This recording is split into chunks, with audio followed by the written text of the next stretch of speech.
मैंने solve But it is already shared, right? So thank you. Good morning, all of you. I thank the organizers for having invited me to give this talk. So the title is the interplay of graph theory and active combinatorics.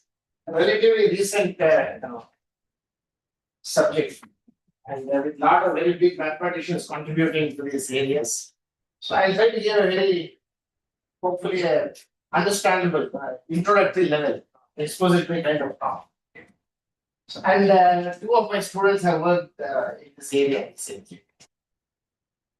Me too, recently she submitted a thesis and the reports have come.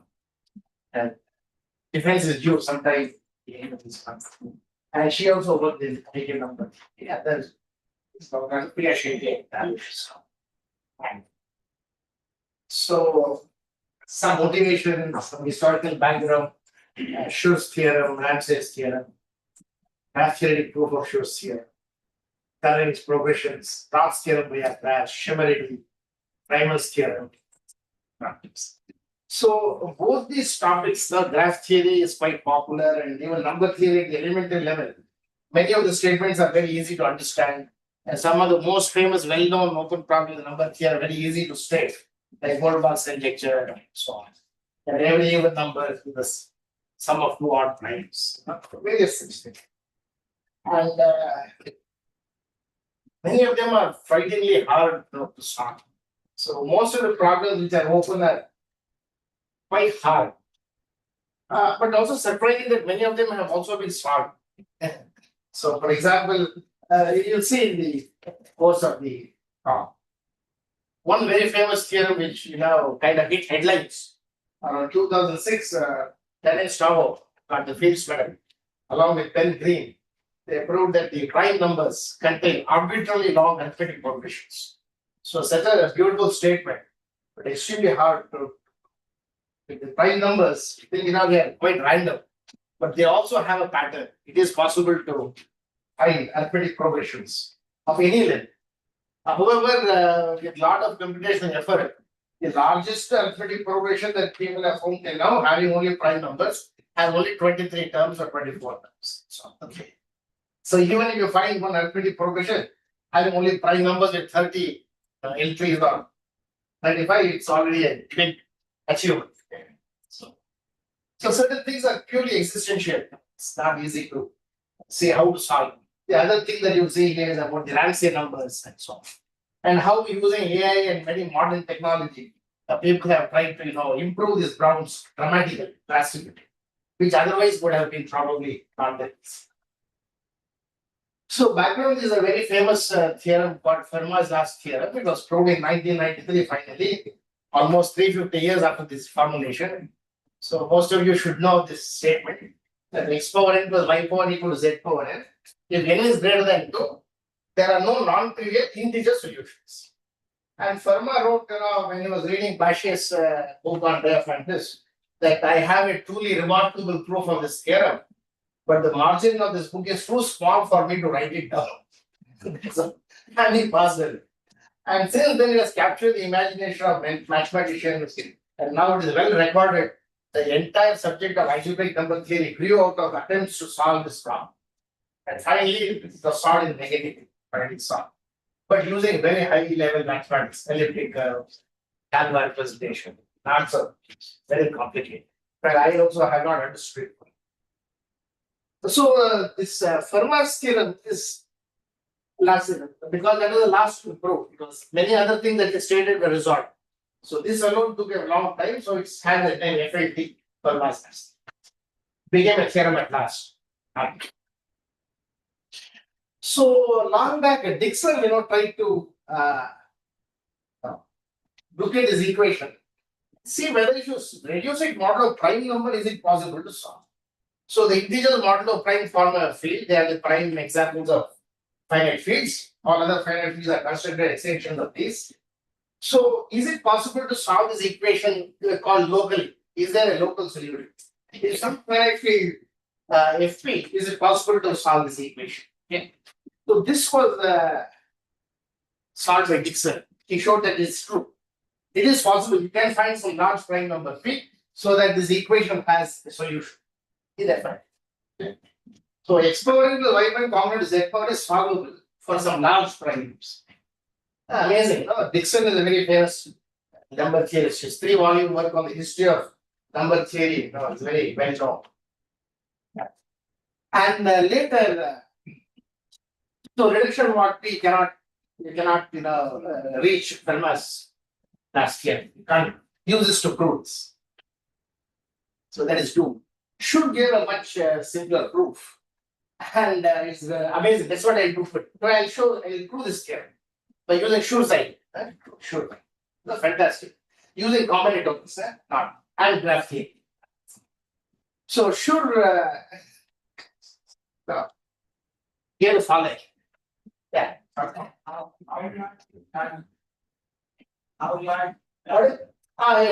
These are all very difficult questions to answer. They're open. How large should the prime be? Yeah, depend on n, which equation you solve. So for n, let us say n is 10. And I don't know what prime number will be. Quite large. It is there. That's what it is.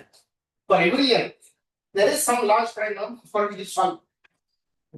If you are beyond the prime number 3 for all primes, it's solved. Yeah. Once you cross that barrier, solved. That's what. So we'll see a beautiful proof of this. Fantastic. When I read it, it's kind of floor. So I'll bring many ideas about graph theory and additive combinatorics. In graph theory, very famous, most of you who are familiar. So if you have a fairly big graph, really big graph, say complete graph on some number of vertices, and I color the edges randomly using some number of colors, is it possible to find a certain pattern? So complete subgraphs are called cliques. So is there a clique of the same color? All edges are same color. So monochromatic cliques. And the smallest complete graph are the triangles. So you want to know whether if you have a large enough complete graph and you color the edges randomly, is there a monochromatic triangle? The answer is yes. This is the answer. You can extend it from triangles to any complete subgraph of any order. Triangle is the smallest. So how large should the graph be before I see this pattern? That's what it means. So these are called the Ramsey numbers.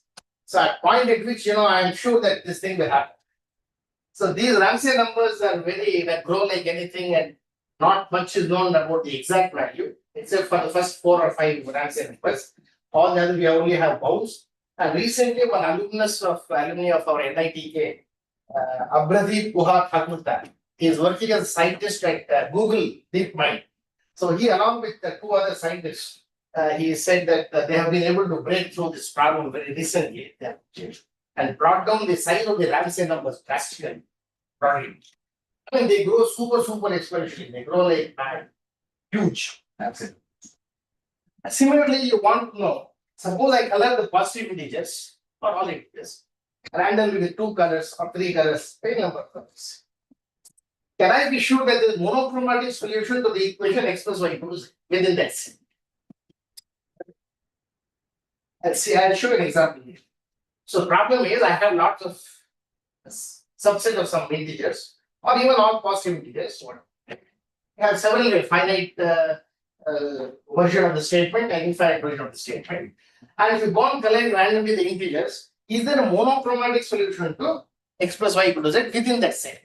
That's right. Again, the answer is yes. So in arithmetic progression, so if I have a set of integers, under what condition can I be sure that there is some arithmetic progression sitting there? So what is the length of the smallest arithmetic progression? 3. At least 3 elements must be there. The middle is the average of the other 2. At least that much. So at least I must have an arithmetic progression of length 3. Is there at least one such arithmetic progression? There are examples where it does not happen. Take the geometric series, for example. So any select of numbers which go in geometric progression, it cannot have any arithmetic. They contradict each other. So it's not possible. So the translation dictionary is like this: that integers correspond to vertices, difference in sums of integers. You look at some different and edges, and the solutions there corresponding to arithmetic progression correspond to monochromatic triangles. Kind of interplay between these two. Amazing. So sure, here is problem law by 1916 that under some conditions, I'm not specifying, if you look at subset of positive integers and color them randomly, you will always have monochromatic solution. This equation. Van der Waals extended this to Van der Waals theorem is also very classic folklore that a set of positive integers with so-called upper density is positive. Such a set will always have arbitrarily long arithmetic progressions. So, what is density of a set? Yeah, I can see. Yeah. So, you have the A can be a subset of positive integers, okay? And then I look at cardinality of all integers sitting in A such that 1 less or equal to x less or equal to n, correct? And I divide by n and I take the limit of this as n goes to 0, infinity. So this is called the Schneer-Element density or whatever. It tells you what proportion of the integers up to n are sitting in the set A. What is the proportion of integers? Here you sample all the up to 1, 2, 3 up to n and see how many of them are in the set capital A and take the ratio. That ratio is called the density. For example, take an arithmetic progression. Take first all even integers. What is the density of the even integers? Half. Because every second number is an even number. So half of them will be in the set of even integers. So n by 2 by n. Half. So arithmetic progression has a common difference as d. Every dth integer is in the arithmetic progression. Therefore, density is 1 by d. So the point is that if you have a subset of positive integers with positive density, positive upper density, then you can always see these patterns. Not only arithmetic progression of length 3, arithmetic progression of any length, that is Van der Waals discovered. Ross proved that there are infinitely many 3-term arithmetic progressions in such sets. Schemmer is generalized. It can be of any length, not just 3, any length. And then Fusselberg introduced the ergodic theory methods to solve these problems. It's more complicated. And the latest was Green and Tau, that primes contain arbitrarily long arithmetic progressions. That's very special because the prime numbers, what is density of prime numbers? 0. That is because of prime number theorem. So by prime number theorem, how many primes are there up to n?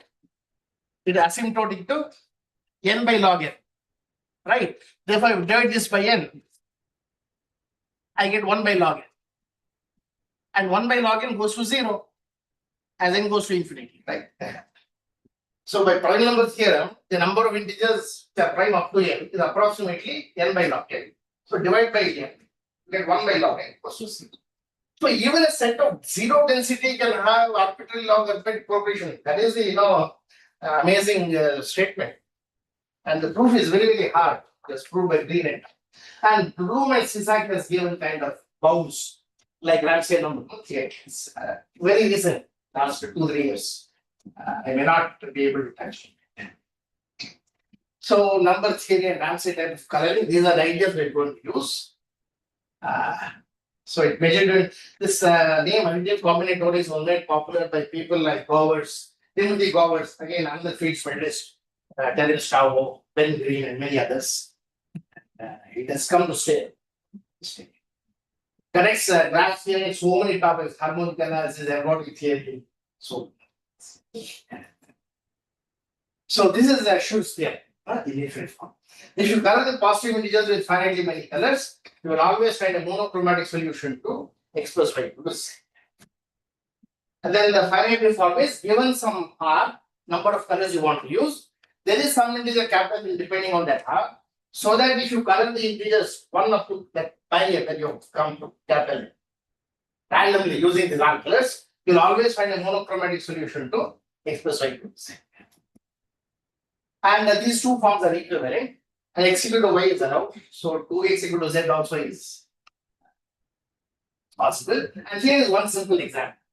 So I take the integers 1, 2, 3, 4, 5. I color them red and blue randomly, arbitrarily. One possibility is that 1 and 4 is red, 2, 3, 5 is blue. Then you see that in this you can solve a 2 plus 3 is 5, monochromatic solution. You will find some such x, y, z having that problem. Okay. So you can't escape. The moment you reach n and more, you'll always have a monochromatic solution to x plus y plus. Okay. So Schur, this theorem, using Schur's theorem, you can prove Fermat's last theorem with Dixon proof. This is a finite field setting case. So for large prime P, you can always solve Fermat's equation. So there is a solution for some large prime P. So non-zero solution, no? That's what Fermat wanted. So non-zero elements with respect to multiplication mod P will always form a cyclic group. Any generator is called a primitive root for the parameters. So I can always solve this equation x power into y by component to z power n mod y prime. So the proof is very simple, amazing. So H consists of all nth powers of x. So take all the elements in that multiplicative group or the finite field and raise it to nth power. Actually, it forms a subgroup. It's not difficult to show.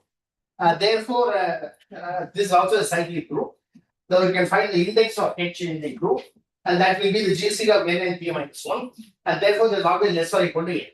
Okay. Remember, n is what you're looking for, solution of the equation, x power to the right.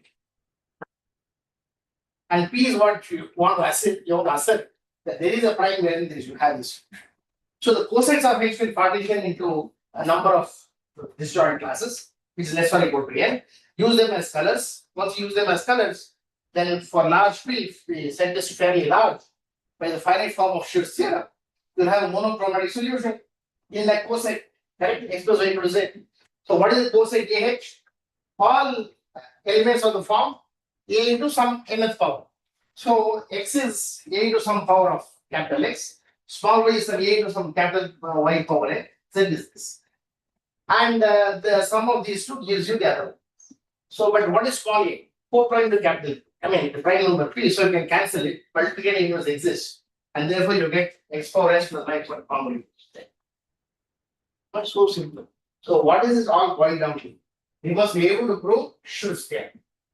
And here is the punchline that the proof of Schur's theorem uses graph theory. Okay, that's it. All right, so you should see the connection of all these ideas. So, okay. So you have a purely combinatorial to a number theory problem. Okay. It's not going. It's stuck, is it? Yeah. Yes. Okay.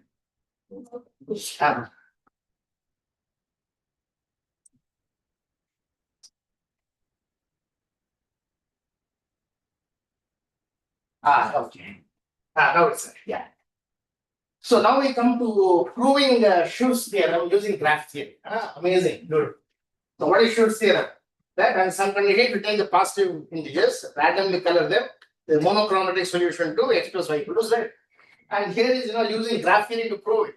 So this is how normally if you start a class on graph theory, there are two things they talk about. One is the bridge problem and the friendship theorem.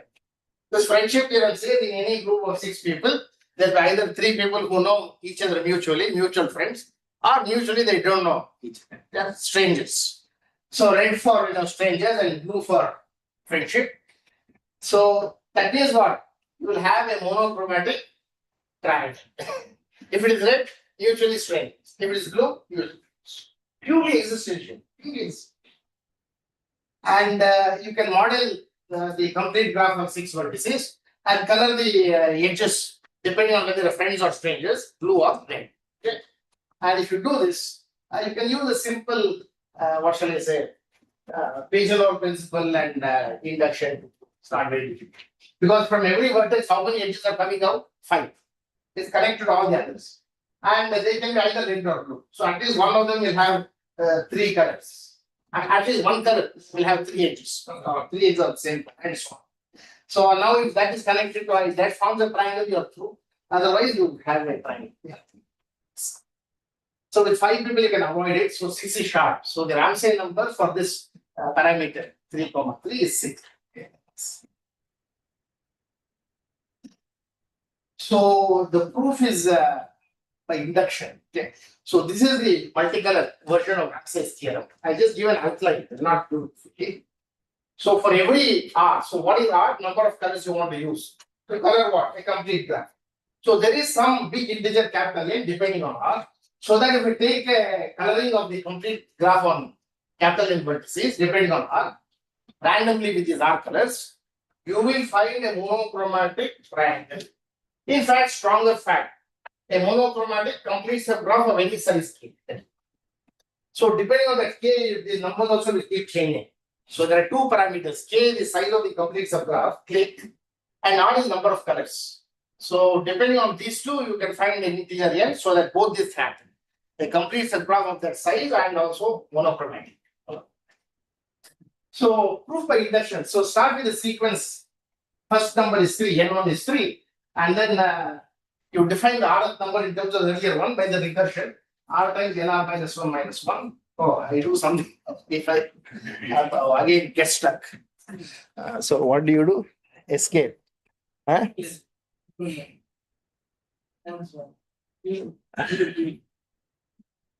Next. No. I think I need your help. Yeah, what did you do? View. Yeah, that's it. Correct. Yeah, thank you. Once you have defined the sequence, keep track of time. So capital N sub R is this R. Then there are two things: like capital N bracket R and capital N subscript R. Keep track of this. So this is a sequence, and you want to find the integer capital N. So if you pick a vertex V and a complete graph on how many vertices, capital N sub R, correct? It is connected to all the remaining vertices, so it has so many edges. And by pigeonhole principle, because how many colors are you using? 1, 2, 3, R number of colors. At least one color will hit some set V naught.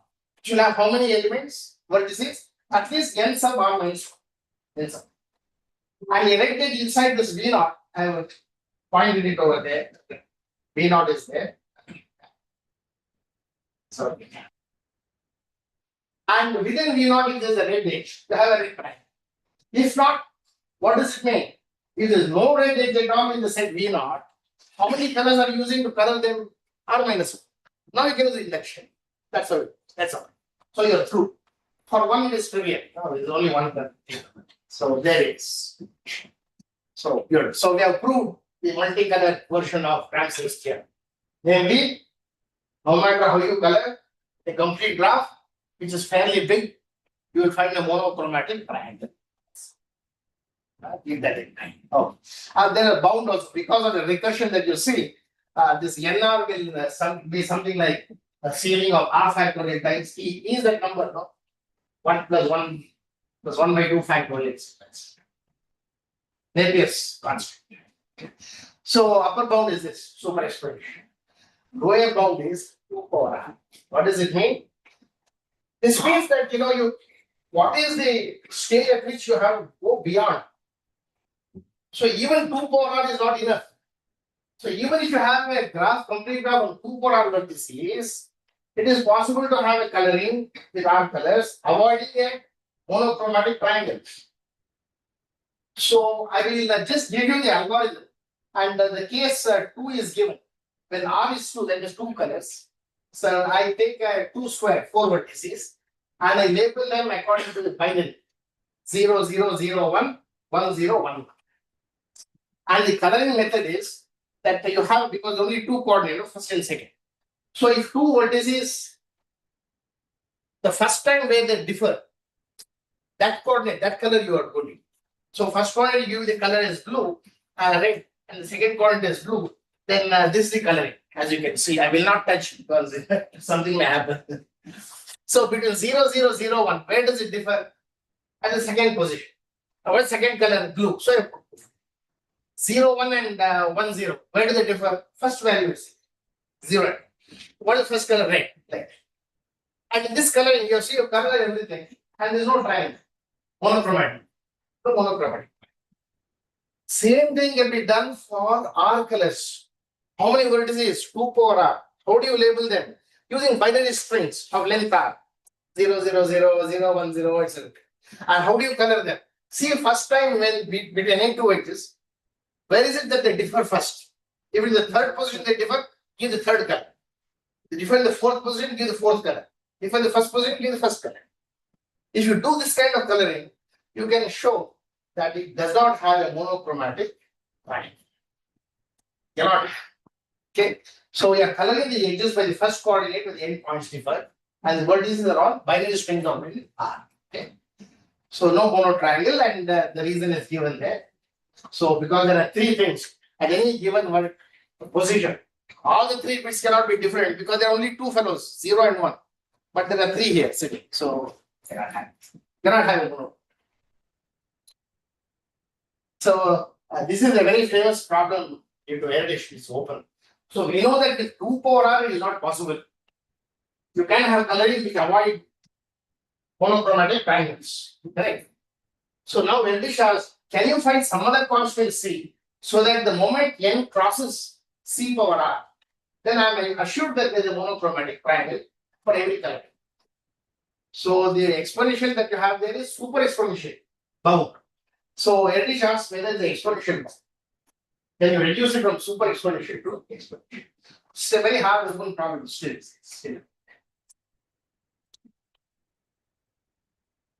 So now the idea is to turn coloring of the integers. So what is it we want to prove finally? Schur's theorem, right? So I have the integer 1 to the capital N, and I randomly color them, and I want to show the monochromatic solution to be explicit. So I have a coloring of the integers. So what are the vertices for the graph that you're looking for? Complete graph on how many vertices? N plus 1. N plus. What is the coloring? Just a mapping. First color is some value 5 of 1, second number, some other number 5 of 2. So a color. So range will be in the set 1, 2, 3 of 1, R colors, or C1, C2, etc. CR. So the vertices are 1, 2, 3 up to N plus 1. And what are you going to color a given edge, Ij? It's a complete graph. So every two vertices are connected. So I and J are connected. So whichever is bigger, you can say J is bigger. So J minus A is a positive integer. I give the color corresponding to that. So phi of J minus A is the color given to the edge connecting I and J. Good. Now what? If there is a mono, so what do you say? In the complete graph, for a large integer, there is a monochromatic triangle, right? Let us say the vertices are I, J, K. Let us say I less than J less than K. All of them have the same color. What are the colors? Phi of J minus I, phi of K minus J, and phi of K minus I. First units. All are same colors. Now what do? Call X as J minus I, Y as K minus J, Z as K minus I. And express Y is equal to Z. Monochromatic. Finish. You see, from Ramsey's theorem, we have proved Schur's theorem. And from Schur's theorem, we proved Fermat's last theorem for a large prime P. The way things get connected. Amazing. So this is the outline of the book that I've given. So you take a suitable integer capital N so that it crosses the Ramsey bound N of R. You color the edges by the phi of the difference of the two vertex indices I and J. And then by Ramsey, you know the monochromatic triangle in I, J, K, and read off X as J minus I, Y as K minus J. Amazing, huh? Beautiful, beautiful. So Ramsey's theorem proof rests into subgraphs, and that is not naturally decided integers. Graphs gives more flexibility. That is the theme from the book that I have taken on this. Actually, amazing book published by MIT. So this is van der Waals that if you color the integers randomly, you'll always find a monochromatic arithmetic progression of any length, finite length. But infinite length is not possible, even with two colors. That is a very famous sequence called the Morse and Q sequence. So the counterexample is something called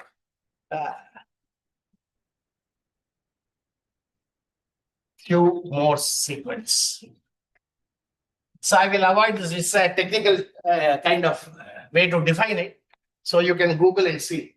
Axel Q was a famous mathematician in Boston Morse, well known. So they have constructed a sequence so that is an infinite set of positive integers, which avoids the arithmetic progression, which is monochromatic. So it is possible to construct a sequence of positive integers, which is infinite, correct? And it cannot have an infinite arithmetic progression. It's monochromatic. Yeah. So that does not contain. Does not. An infinitely long AP, monochromatic. Monochromatic. So finite, yes, but infinite you can't. Infinite you can't. That comes from the Humo sequence. So shoes in ancestor, we have Van Water, Chimeridy, and so on. So here is some. So in addition to that, they have given a problem, it's still an open problem, I'll come to that later, which tries to generalize this green tower theorem. That is the price content arbitrary long arithmetic progressions. To generalize that. Okay, that is in addition to that. Roth, gave the right kind of idea that if you have a set of integers which have positive density, then it will definitely contain a three-term arithmetic progression. And Chimeridy, almost 20 years later, generalized to any length, not just length 3, it can be any length, it's possible. And there's no coloring or algebraic. Purely, it depends on the size of the set. So density matters. Density. So density is positive, proofs are easier. Density is 0. And also that is now that famous Ben Tau, Tau green theorem. Green Tau. P contains long APs. That's it. So the graph envelope this fades. Okay? There's a triangle free graph whose edge density can be half. So here is the kind of connection between the two. So in sets you try to look at progressions. GAP means generalized arithmetic progression and subgroups and so on. On the other side, you can have random objects or pseudo-random objects which look like random. You try to randomly color a complete graph or two subgroups. So every known proof of Chimeridy exploits this dichotomy. That's a comment by Tau. And structured parts contain the patterns by hand, and the random pseudo-random parts contain the patterns. So random sets to contain these patterns. There's Ramsey's philosophy. And the same dichotomy drives graphic method. So to prove Roth's theorem, he got the Fields Medal in 1954, a very famous British mathematician. So to prove it, there are two roads. One is using Fourier analysis, original method of Roth, by using what's called Hardy-Littlewood circle method, using complex analysis and a density increment method. And the other road is by Chimeridy and Roos using graph theory, where triangle removal. The second part is easier. So the idea is to encode a graph whose triangles encode three-term arithmetic progressions. So you have a graph, you try to construct a graph so that the triangles in the graph correspond to arithmetic progression of then 3. And then you have structural fact about the triangles, and then you are through. That is the kind of idea. So one kind of question one can ask, which doesn't lead to anything useful, is that you want to look at the maximum number of edges in a triangle-free n vertex graph. So I want to see what is the maximum number of possible edges you can have, so that there are no triangles. Okay. So this is not a good question, because you can have a dense graph, it's still straight triangle-free. So that does not give you Roth's theorem. So you want to use triangles. So right question asked by Rosa and Chimeridy is that if you insist that every edge will line exactly one triangle, okay, then what is the maximum number of edges? So the answer is that you can have only small of n squared edges. That is, compared to n squared, should be much smaller number of edges in that graph. So here is one. If you have a triangle, so every edge lies in a unique triangle, then that triangle can encode a three-term arithmetic progression. Is a one-to-one corresponding with. Okay. Okay.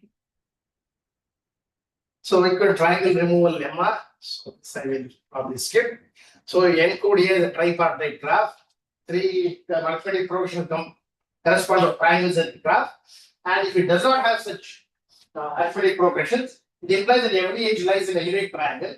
And then we use this Chimeridy's result that such a graph can have only so many edges, small of n squared. But A itself will contribute approximately n times size of A edges. So size of A will be roughly small of n. So Roth gave these bounds, how big the set can be to have those properties. So big O of n by log n, The current bounds are given, Room Caesar and Kelly Mecca. So they are kind of cross the log barrier. In the third one you can see now. N into e power minus c times log n to the power of b. So that's best possible bound. And Barron's conjecture is still open. That it is something like this. N into e power minus c times root log. So the beta best possible value of beta is half. That's what you're trying to say. Okay. So this Shemerides famous theorem. Recently we got the Abel Prize in 2014 or so, you can check. So Shemerides basically from Hungarian mathematician. So for lifetime achievement, they give the Abel Prize, like Nobel Prize. So every set of positive upper density contains arbitrarily long progressions. The very influential model proofs are given using ergodic theory by Furstenberg, another famous mathematician, Hilary Furstenberg. Higher order Fourier analysis used by Bowers, again another fields medalist. The hypergraph duality used by Bowers and others. Density, James Stewart kind of arguments and so on. So, I mean, as you can see, very complicated mathematics is needed as you go more and more. Ergodic theory, Fourier analysis, so on. So the ratios are fully understood. So you have this multi-dimensional version of Roth and Shemerides and so on. So you can go to ZD. What is ZD? ZD is a lattice in d dimensions. All points which are integer coordinates. So in RD, you look for all points in the vector space RD which have integer coordinates. It's called a lattice. Yeah. D-dimensional lattice, full rank. So in the D-dimensional lattice, if I look at a subset here, like a subset of integers, if you have to form a lattice, one dimension. So this is D-dimension. So a subset there has positive density. Again, you have a similar kind of argument, definition. If it is so big, so density is positive simply means that the set is not small, it's fairly big. Fairly big. In that case, every pattern up to dilation and translation will be contained in A. Such a set is called a constellation. So the generalization of arithmetic progression. Yeah? So I have to explain that a little bit. So you take any finite f contained in ZD. Any finite set f in the lattice is called a pattern. It's called a pattern. What is the dilation of f? D times f is the dilation.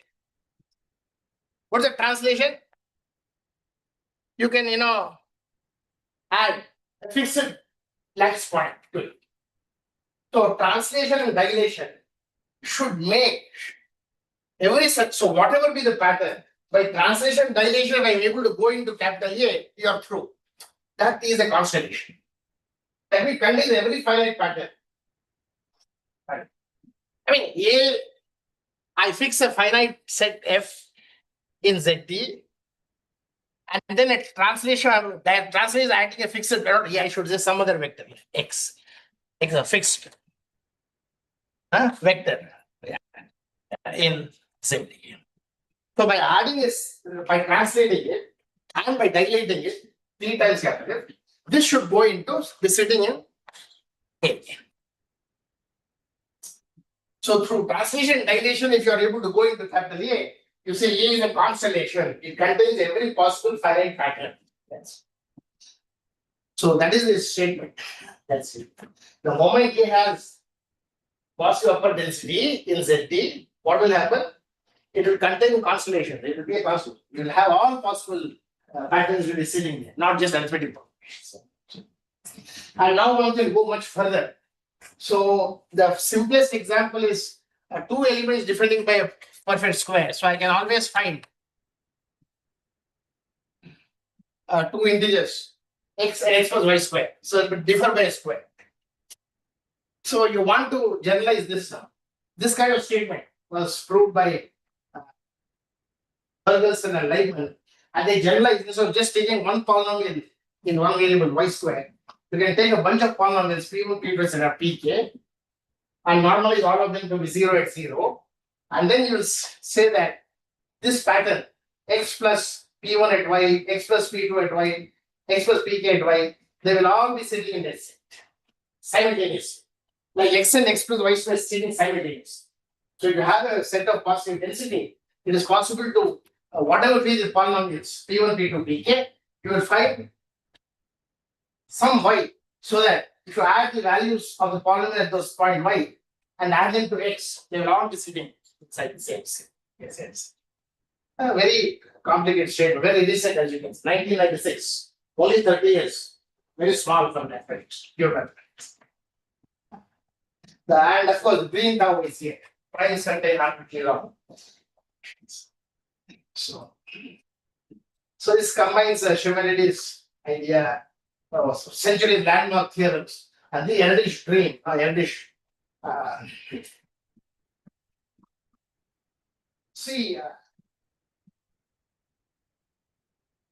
so if I have A, subset of N, such that sigma 1 by A in A diverges.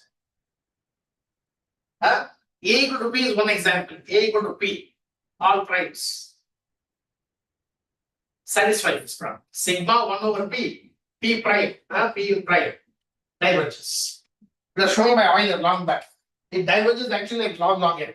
Basically, if here precise rate of divergence. So any set capital A for which sigma 1 over A reciprocals that sum diverges, that set will also will have infinitely long, arbitrarily long arithmetic.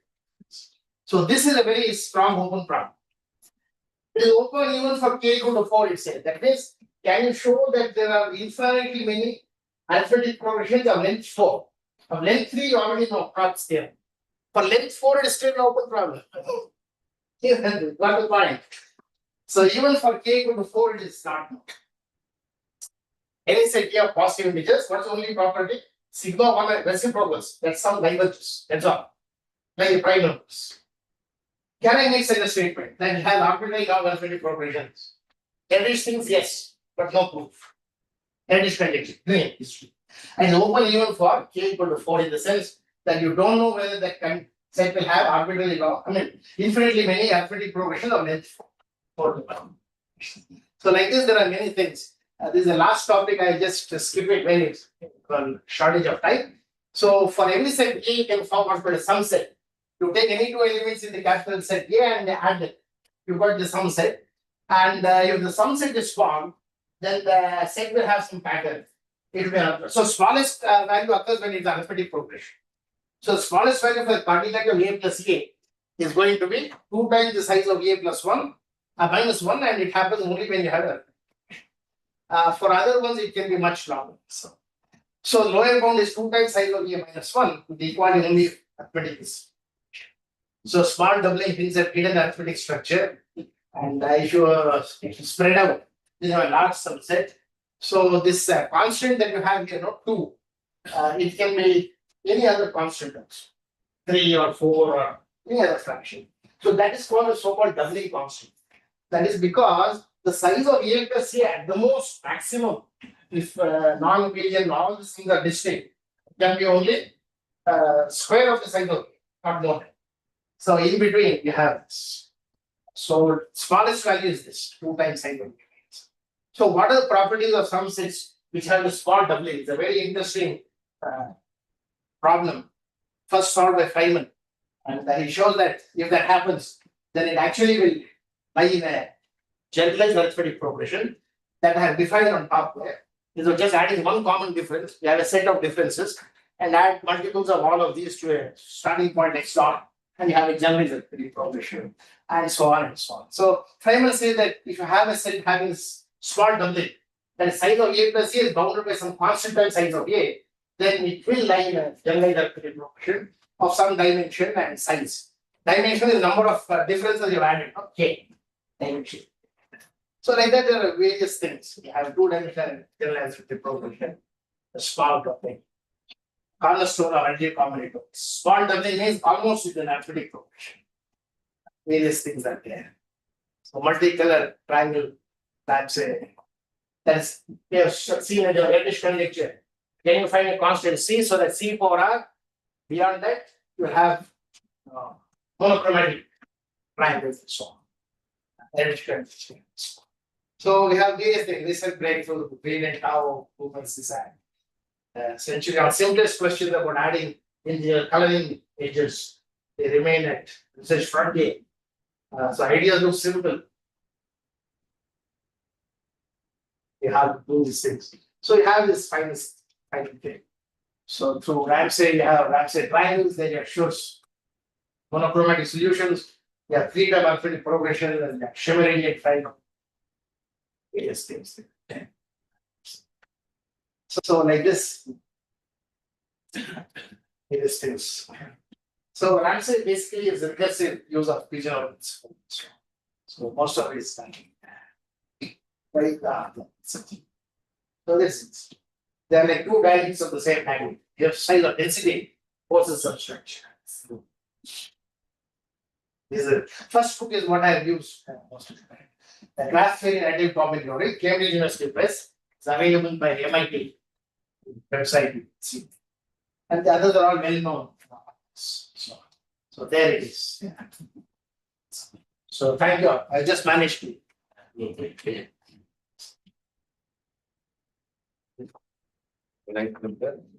Any questions or comments?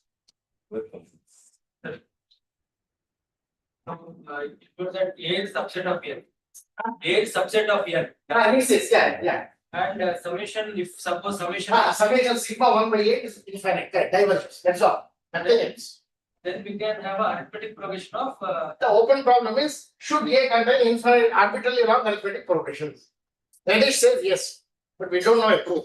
Only one example, prime numbers have the property. so okay, for K is Sigma 1 by 8 diverges.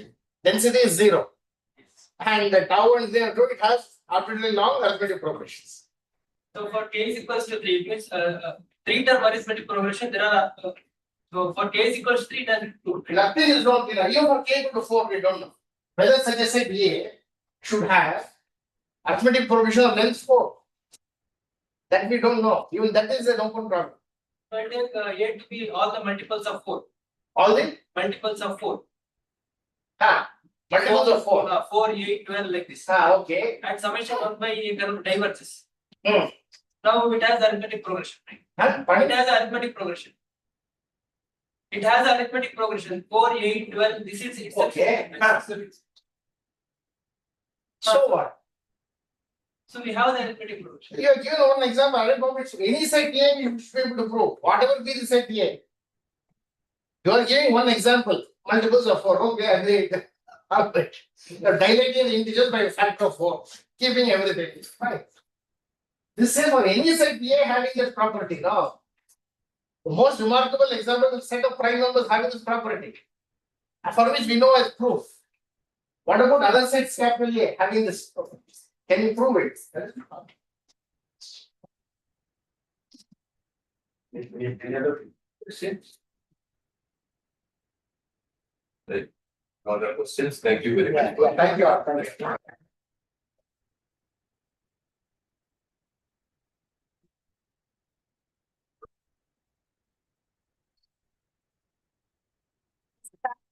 Speaker and the moderator. Thank you, sir. Our next speaker is Sudhir Chakracha from NIT Calcutta. The title of the talk is Generalized Fuzzy Theories and Hyperstructures Framework. May I request Baiju sir from Manipal Institute of Technology to moderate the session. Sir, please.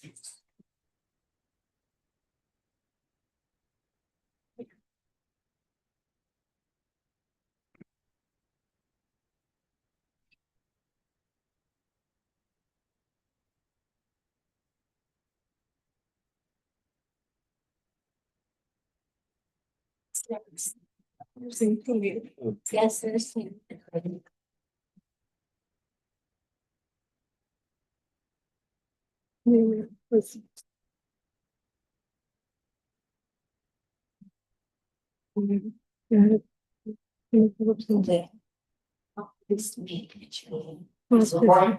July 2. It's my pleasure to invite my PhD supervisor, President Jacob John, for the next session.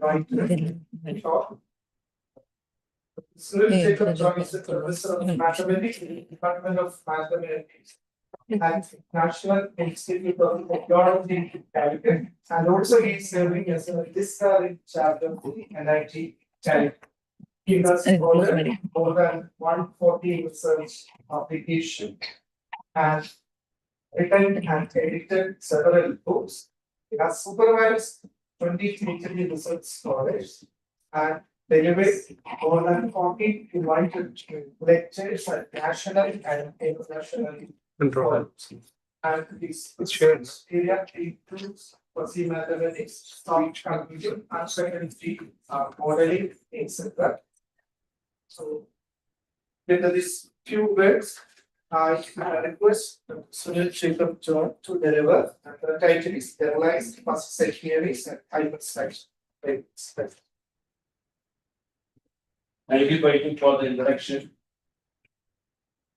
It's been a pleasure to be with all of you once again in my team. I am a regular visitor here and I am involved with many of your activities, including much of your boards and other things. And I am thankful to the organizers, Damsar and others, Harikrishnan and others organizers for giving me an opportunity to come over here and have a session. In fact, the theme of this particular conference is hyperstructures.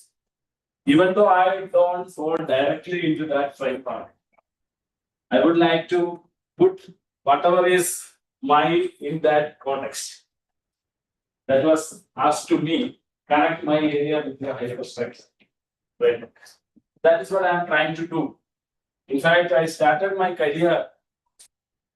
In fact, I started my research as a scholar in research under the legend of Professor P. Vikram, who is known to the mathematical community in Kerala and India.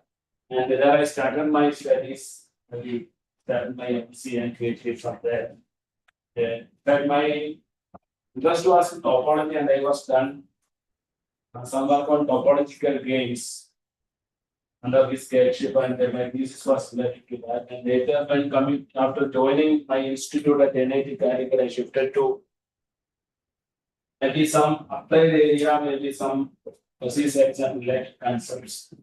And my current interest is different from that, something related to, again, I come back to topology, and my current interest is persistent homology, something related to algebraic topology. Anyway, today I will be talking on generalized fuzzy set theories and hyperstructure framework. And as all of you know that the fashion of fuzzy sets is almost over. And I started my career, research career in the early 2000s. There was fuzzy was a fancy thing, and everybody was doing research on that. And even though the pure mathematicians may not accept it as a core mathematical branch, still it has got plenty of applications, and there are some applications and need of the players part or the industry and other parts justify the introduction and the use of this fuzzy set theory. Anyway, this is the structure that I will be following, and we will see why this fuzzy sets. And basically, now the age of this fuzzy sets is over, and there are many improvements or generalizations. Basically, due to the demand from real life situations, there were many generalizations came, and many better and very modern concepts are evolved. And we'll see how all these things come, and that we'll see what are those structures which are evolved from the classical fuzzy sets. Now we'll say classical fuzzy set, the set that was introduced by Sade in 1965 is often regarded as classical fuzzy set, and after that many theories were involved. And we'll see those, and what is the rationale behind, what is the motivation behind evolving such different structures, that you'll see that it's primarily my area of interest. And then we will come to the context of this conference, the hyperstructure framework, and we will try to connect those generalized structures with some of these hyperstructures, and we will see what are the possible venues of research is possible by clubbing these two together, and that will be the motto of this particular talk. Now, starting with the fuzzy set theory, you all know that in the classical set theory, and there is modeling uncertainty, modeling ambiguity, modeling vagueness. Obviously, is not quite possible, and often real world system consists of these things: uncertainty, vagueness, and incomplete information. And this crisp membership assumption is often inadequate to handle those situations. And that is how the concept of this gradual membership concept was introduced in persistent theory by Sade in 1965. And the situations where this evolved is in medical diagnosis, pattern recognition, artificial intelligence, decision making, engineering systems, etc. That's why we have the concept of belongingness and non-belongingness, and it is quite often insufficient to represent many of the real world systems that involve uncertainty, vagueness, and incomplete information. And this is the classical set. Obviously, you know that every set is characterized by its characteristic function. That chi A is a mapping from the universal set to the closed interval 0, 1. If an element is in A, the membership value, the characteristic value is 1, otherwise 0.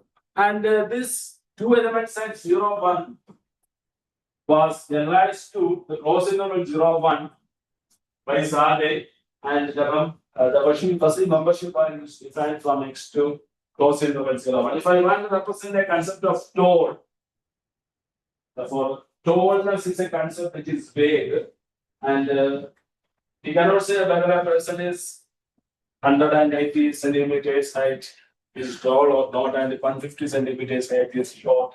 But that's a gradation, and I can give a membership value 0.8 for the tall. The membership, in fact, the membership value of a person with 180 centimeters height can be plus 0.8 and 150 as 0.2. That is how that gradation varying from 0 to 1 is coming. And obviously, looking into the history of these fuzziness, I think I should say something regarding that. It goes back to the Greek philosophy and classical logic. Obviously, the Greek mathematicians were very famous for developing this logic and philosophy. Obviously, you all know the Aristotle's law of excluded middle. Therefore, Aristotle's logic was that every proposition should be either true or false. Therefore, the value should be either 0 or 1. That was the only case, that was the only possibility as per Aristotle's law of excluded middle. And during the time of Aristotle itself, there were objections, and the first objection was raised by Plato. And Plato told that this need not be the case. There can be something between true and false. There can be something in between. And then come a person called Lukasiewicz. He came up with rather than two-value logic, he came up with three-value logic. Between 0 and 1, between yes and no, there can be something called possible. That's a three-value logic. And later Sade in 65. So rather than between 0 and 1, and maybe in between 0 and 1 a possible value, he made it between 0 and 1 so that the LA real line is made to the consideration. So that definitely the possible 0 1 contains infinitely many values of the infinitely many records of that. And any proposition can, any membership value can take any of these values. Obviously, there are infinitely many that is called infinite value logic. That is how the history of these fuzzy sets were involved. And even though the credit goes to Sade, was a computer scientist or rather basically an electric engineer, and it was defined in 1965 mathematically, and much before that in 1925 itself, the concepts were available. There was a person called Blackham, a British mathematician. One of his papers, we can see the fundamental idea of this fuzzy set theory evolved in 1935 itself. Even though in the precise manner, precise mathematical definition was not there, but the logic idea was there. This person, this Blackham, this person is often forgotten while mentioning this fuzzy theory. Full credit goes to Sade itself. Okay. Therefore, now we see what is the problem with this fuzzy set theory and why we need something more than this fuzzy sets. And why should we go for something beyond that fuzzy set theory? And in fuzzy set theory, we have only membership, and we cannot explicitly represent non-membership. Non-membership, obviously, as we know that the fuzziness represents something which is subjective. For example, tall, beautiful, new, etc. That is something subjective in the sense that if I want to say something beautiful, beauty is in the eyes of a person looking into an object. This objective. Something beautiful to me may not be beautiful to you. Therefore, there is no precise way of assigning this membership or non-membership, or there was maybe, therefore, there is some hesitation may be there. Therefore, there is hesitation may be there. I'm not sure what is membership. Whether I should do coincidence or coincidence. Some hesitation element is there. How to tackle those? And there may be something often contradicting information will be coming, and we may not be able to fix a unique value for the membership. And obviously, there will be one of the ways to go out of this is that take the expert opinion. If I want to give membership in a particular domain, you catch hold of some experts in that domain, take their opinion, and based on that, you give the membership. There might not be a single expert, there can be multiple experts. How to incorporate those things? Now, this is a motivation for going beyond this classical fuzzy sets known as generalized fuzzy set model, and this is a definition given by, in fact, Sadi's definition. The first generalization was done by Sadi himself, that is known as type 2 fuzzy sets. There we have what we have is that therefore the membership itself becomes a fuzzy set. Rather than giving a unique value to each of the elements, the membership itself becomes a fuzzy set, so that we can have it captures higher order uncertainty. Higher order uncertainty is captured by giving membership itself, because in the fuzzy set there will be an element that is membership value only, but in the type 2 fuzzy set it will be represented by a triple like this. First you will having a pair X and U, and then a membership value will be assigned. But this U will be for X, there will be a U. U is naturally to be a subset of the closed interval 0, 1, Jx, and for every element in the pair XU, there will be a membership value will be assigned for every pair XU that will be coming in the third dimension, and that is often known as the footprint of uncertainty, and so that a better generalization can be done. If you look at here, and we have a domain that there can be represented in 3 dimensions, there will be a domain, a primary membership, and a secondary membership will be there, and the union of all these Jx will be called the footprint of uncertainty. And when then the membership value becomes 1 for all values in Jx, it reduces to another type of fuzzy set that is known as interval value fuzzy set, and you can see this is the pictorial representation of that type 2 fuzzy set. And in fact, we have the X values coming here, and for every pair, in fact, there will be an X, there will be a group will be there, and every point on XU, this is the U axis coming there, and for every XU value, there will be a third membership value you can see. For that will be the third dimension to be represented.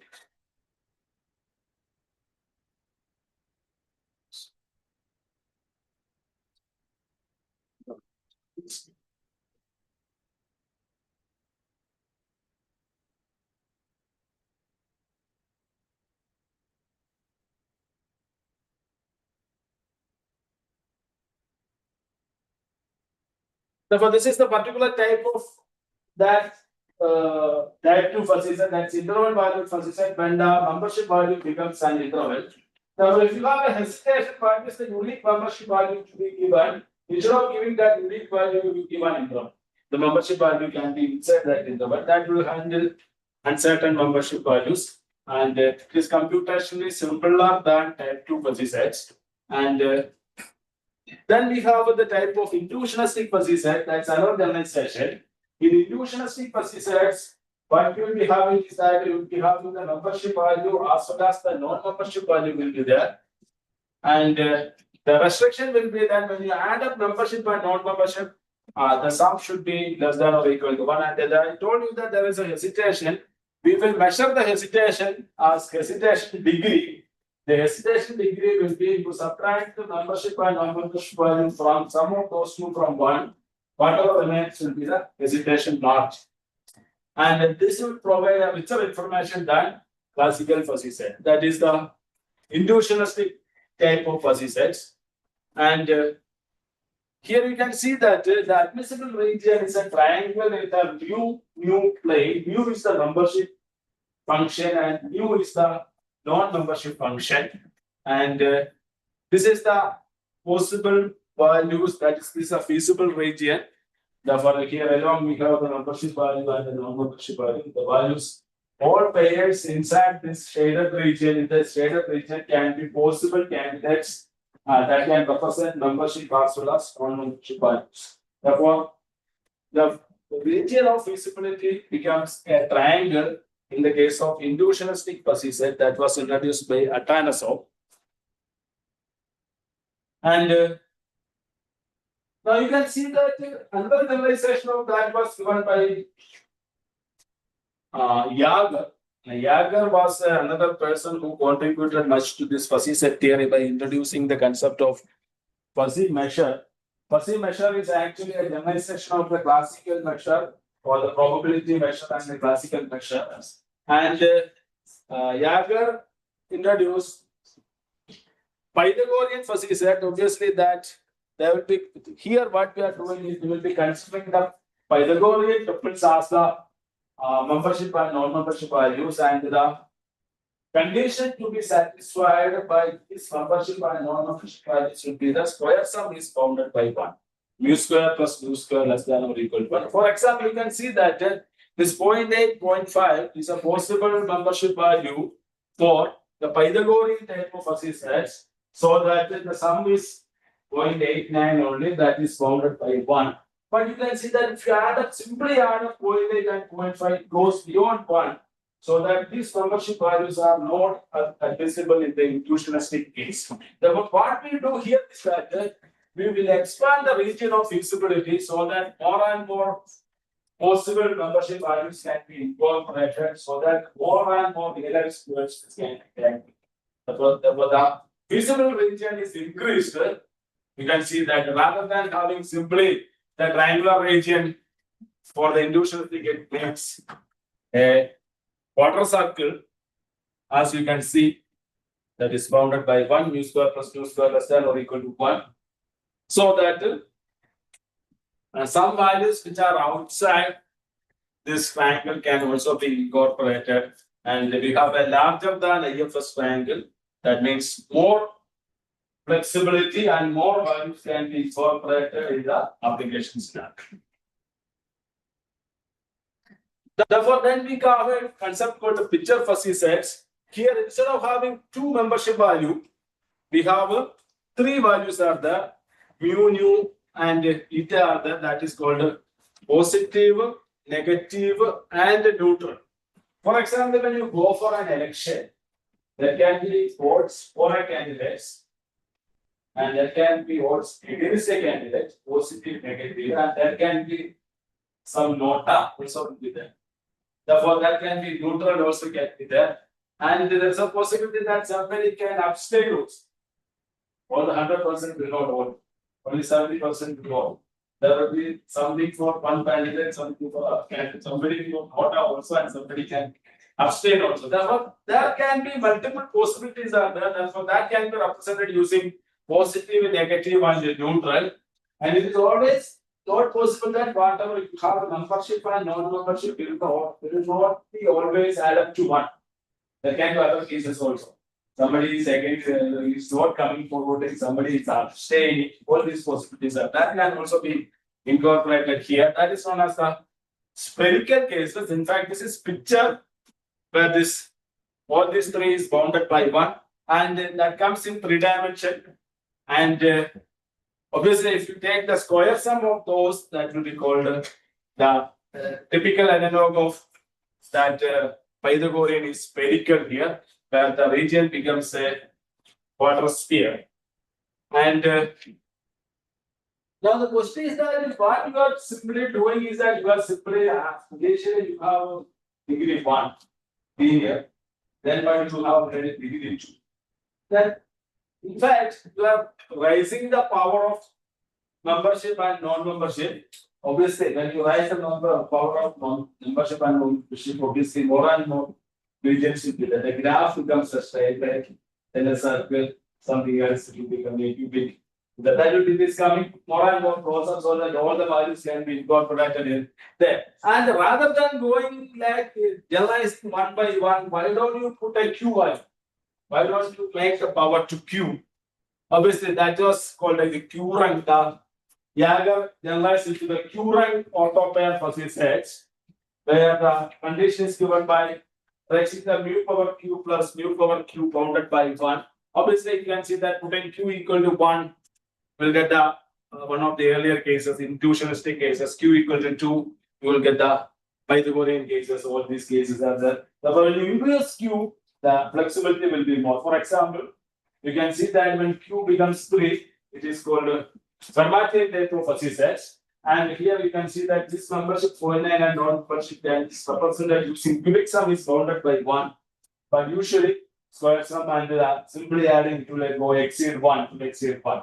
Now, for this is the way we will be generalizing. Therefore, as a generalization of this Pythagorean picture, spherical, all these things, we have the Q-rank orthopair fuzzy sets was introduced by Jaeger. And there, what we have done is that membership is raised to an arbitrary, and non-membership is also raised to the same arbitrary. Therefore, that is symmetric. Therefore, why don't we go for asymmetric terms? So that it is sometimes there may be situations where membership may be given some more weightage and non-membership may not be that much equal. There may be a difference that can be allotted. Therefore, why don't we raise the power of membership to P and raise the power of non-membership to Q, so that PQ are greater than or equal to 1, and so that sum is bounded by 1. That is called as the PQ fuzzy sets.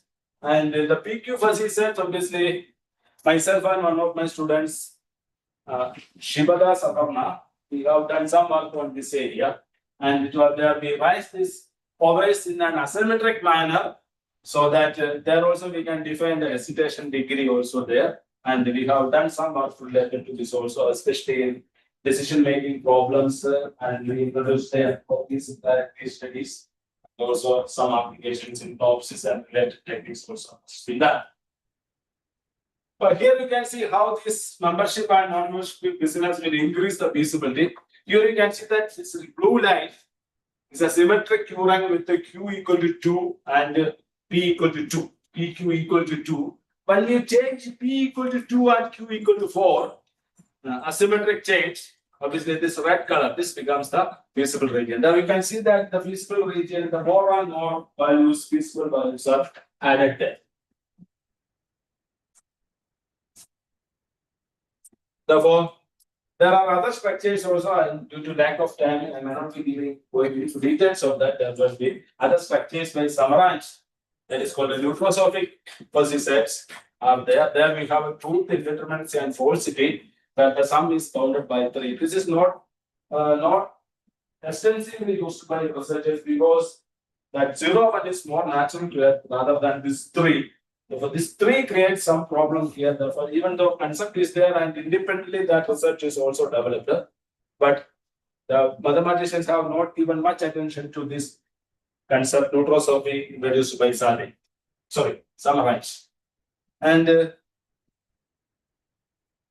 other one is that a probabilistic fuzzy set, when the membership becomes a probability distribution, therefore the fuzzy probabilities branch is developed there by Eslami and Beckley. Therefore, there is an area emerging there. There is a book by Springer on fuzzy probabilities, and where this membership values becomes probability distribution, and it combines randomness and vagueness both. Therefore, that area is also developing. And there is another way is that hybridizing these things. You have many uncertainty modeling settings are available, and fuzzy sets we have already seen. And obviously, another concept is called the soft set. Soft set is an uncertainty modeling technique which emphasizes on the technique of parameterization. Therefore, the parameterization can be brought into the context of fuzzy sets also. You can club them together, and obviously, rough sets introduced by Pollock is another area for representing uncertainty that can be clubbed with this fuzzy set. Fuzzy rough sets and rough fuzzy sets are there. Fuzzy soft sets and soft fuzzy sets are there. And the fuzzy sets can also be neutropsophy. Amalgamation is also possible. And this has got much applications in multi-criteria, specifically making data analysis and artificial intelligence. And obviously, the soft set, in fact, there is the first book which comprehensively addresses the concept of soft set. There is a book called IBM, published by Springer in 2021. It's available there. That gives a systematic study of the development of this soft set theory. Now, this is what we have seen. The fuzzy set, the membership is in 0, 1. Intrinsic fuzzy set, the membership is bounded by 1, sum is bounded, then square sum, then cubic sum in Fermat. Q rank, they rise the power to Q. And in picture, we have 3 membership, non-membership, and negative values are neutral values are there. And spherical, their sum, and neutropsophy is this one. All these things are there. And this is how the hybridization is possible. Many hybridizations yield to many natural situations can be represented more effectively by using this hybridization. Hybridization precisely means that you take the advantages of both the structures and try to get a two different structure which can represent the real life situation more effectively rather than the both the constituent ones. Therefore, now why hyperstructures? In fact, I will finish up with this concept that I have told till now into this context, and I will stop. Therefore, we have in the classical algebra, we have a binary operation, we operate those two, we get an output. The output is a single output. Therefore, that is in where you study it in group or field or ring, whatever. This is the basic operation there. The first operation will be this one. A single output only will be there. But in many of the uncertain systems, you can operate two. It is not necessarily that you always get only one output. There can be multiple outcomes are possible. That means that is the rationale behind foregoing hyperstructures is that we need a multiple valued algebraic right? Therefore, that is a need. And let us see. Therefore, this is the hyper operation is precisely a star is a mapping from a hyper x cross x to power 0 of x minus the integer that will be for s star b. There will be an output, and most natural conditions will take the set A B such that we can see the output. The most simplest among all this. And it was introduced by us. Anyway, there are people in hyperstructure working. I don't have to explain to them that regarding Martin, the 24 introduced this concept, and a hypergroup. Initially, it was nothing but a set H with a hyper operation as we have defined it, satisfying, and that's what there are group operations are there. The analogues of group operations will be extended in this context and will get a hypergroup. And that naturally arises in geometric, combinatorics, and algebra. And obviously, that has been extended to ring and fields also. And basically, what we have is the addition operation should be multi-valued. When you add A and B, you should get a subset of the underlying set H. These are what applications here, and also now why this classical structure obviously is this one, and every operation produces a unique output. And let us compare it with the fuzzy set. In classical fuzzy set, what happens is that this membership value assign a single membership value to each of the elements. Therefore, that's okay. But when we go to the generalized fuzzy structures, In type 2 fuzzy sets, we have already seen that the membership itself is fuzzy. The membership itself is fuzzy. And in interval valued fuzzy set, the membership is an interval. And in inductionist fuzzy sets, obviously we have a pair. All these things you can see. The multi-dimensional fuzzy set is also there, but the membership becomes a vectors. Therefore, these frameworks no longer describe an object by a single value. Instead, they generate sets, intervals, vectors, or regions, or admissible values as per the context. That means there is a natural resemblance between this generalized fuzzy set and hyperstructures. Hyperstructure also the output is a set, a subset of underlying set. Similarly, here also we will have something. Therefore, this uncertainty directly gives multiplicity of information. Therefore, can be more than one element is possible. Therefore, there is I can observe that there is a natural resemblance or correspondence between these generalized fuzzy structures and hyperstructures. Therefore, rather than having single output, we have a set of outputs. That is the same thing that's happening in generalized fuzzy information also. That means this generalized fuzzy informations directly corresponding to multiple valued operations, and obviously that corresponds to hyperstructure. Therefore, this is obvious that there is resemblance. That means that there is a scope for research by comparing these two, and this provide a unified framework for modeling uncertainty and multivariate algebraic behavior. Therefore, that is there. That fuzzy models naturally produce hesitation interval, multiple admissible values, indeterminacy, etc. That will correspond to these hyperstructures. So this is an emerging area. Basically, you can think about fuzzy hypergroups, inductionistic fuzzy hypergroups, neutrosoptic hypergroups, fuzzy hyperrings, soft hypergroups, and objective is to combine uncertainty and multivariate algebra. And this is not a very new area. That is what you might have already listened to Professor Davos. Professor Davos, particular area published by Springer. And these are potential topics. Obviously, these generalized cycles have not often clubbed. Potential topics are you can club Fermatian, Curang, circular fuzzy, that's another one I have not described. Neutrosophic or soft hyperstructures based on decision models. Topological hyperstructures, even you can obviously these fuzzy hyperstructures can be studied in the framework of category theory also, a categorical approach. Anyway, anything can be done studied in the categorical models using that structure also is possible. A categorical study is also possible. Therefore, this is a conclusion. Generalized fuzzy sets significantly extend classical uncertainty modeling.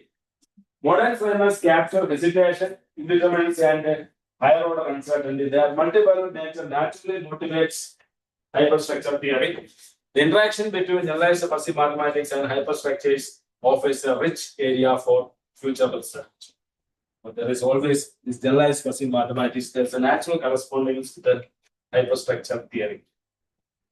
And these are some of the references. You can see these are all references for fuzzy sets. And this followed by that generalized fuzzy sets introduced by many persons. And this is some basic hyperstructure theory by Professor Corsini and Lorena. And the summarized topics. This is one of our papers where I mentioned the PQ fuzzy aggregation operators. We have introduced myself. Adira and one of your faculty in MIT. Adira is my student rather than Guide, so I have more students here as faculty, and we have some work on that. Adira. And we have another papers of myself with the Guide is also a co-author for this month for Cura. And I have a book chapter also regarding this. And this is the book I was referring to, the book of Davos, Hyper Theory and Applications. Another one by Fuzzy Algebraic Hyperstructures, an introduction. Therefore, the classical fuzzy sets were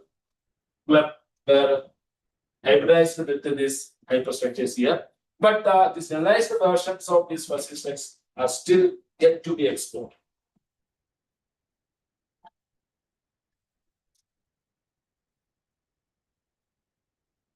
with percents or anything.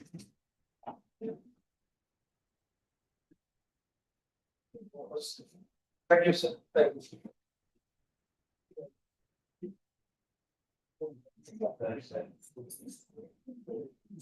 Let us thank the speaker as well as the moderator. Thank you, sir.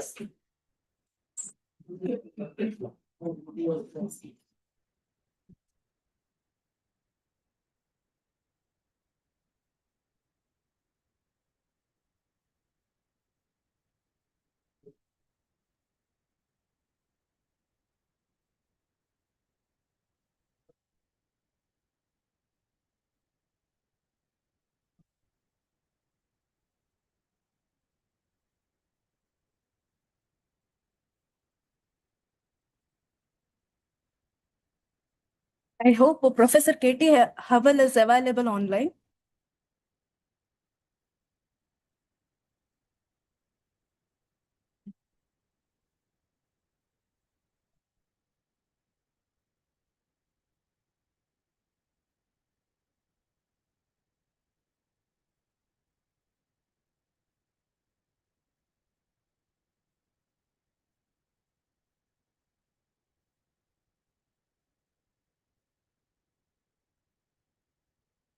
Our next speaker is Professor Karen Harris from Stellenbosch University, South Africa.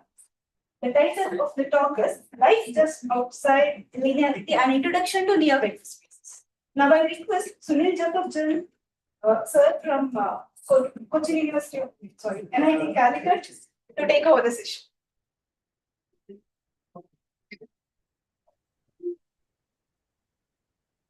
Morning, Professor Karen Teresa. Good morning. Let me introduce first Professor Karen Teresa Howell is Executive Director of the African Institute for Mathematical Sciences, South Africa, and an Associate Professor of Mathematics in Stellenbosch University. She holds a PhD in Mathematics from the University of the Free State and is a researcher in abstract algebra and mathematical biology. She is passionate about advancing the mathematical sciences across Africa, supporting women in STEM, and building scientific capacity through education, research, and partnership. On behalf of all the participants, I welcome Professor Karen Teresa Howell to this international conference. And the title of her talk is Life Just Outside Linearity, an Introduction to Near Vector Spaces. It's over to Professor Karen, please. Good morning, and thank you for that lovely introduction. I'm just going to try and share my screen. If you can just confirm that it works, then we can get going. Yeah, is our that okay? screen. Yeah. Okay, thanks. Hi, Madeline. Hi, All right, how so are good. you? Very good, thanks. All right, so good morning, everyone. Firstly, I just want to thank the organizers for inviting me to give this talk. And I also want to start off by apologizing that I'm not there in person. I hope to join you next time. Unfortunately, at the moment, I'm standing in for 2 roles, so I'm unable to travel. But in future, I hope to meet all of you in person. As mentioned, my talk is entitled Life Just Outside Linearity, an Introduction to Near Vector Spaces. And the purpose of the talk is just to give you a flavor of some of the work that has largely been what I've been focusing on the last few years, which are these structures called near vector spaces. Near vector spaces are not very difficult to grasp. If you understand, and all of us do, the structure of a vector space, this is just relaxing one of the distributive laws, and that is what gives rise to the structure that has what we say less linearity to a traditional vector space. So my talk will have the following components. I'm going to tell you a little bit about these structures and where they come from. And then as a way of introducing them to you, I'm going to share the theory of how we construct examples over ZP for P prime.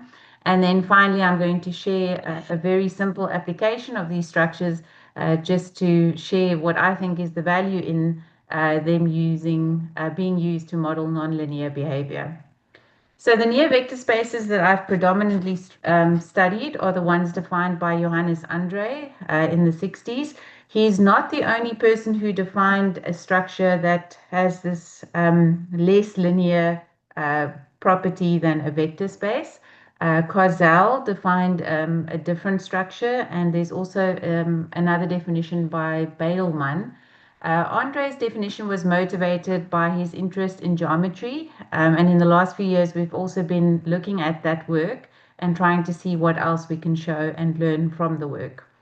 So a pair is called a near vector space if the following axioms are satisfied. We have a set together with its addition being a group, and for the set of scalars, we take a set of endomorphisms of V. We put some restrictions on the set A, so the endomorphism 0, the identity, and minus the identity, which just sends every element to its inverse and to itself and to the 0 respectively. Those three have to be in there.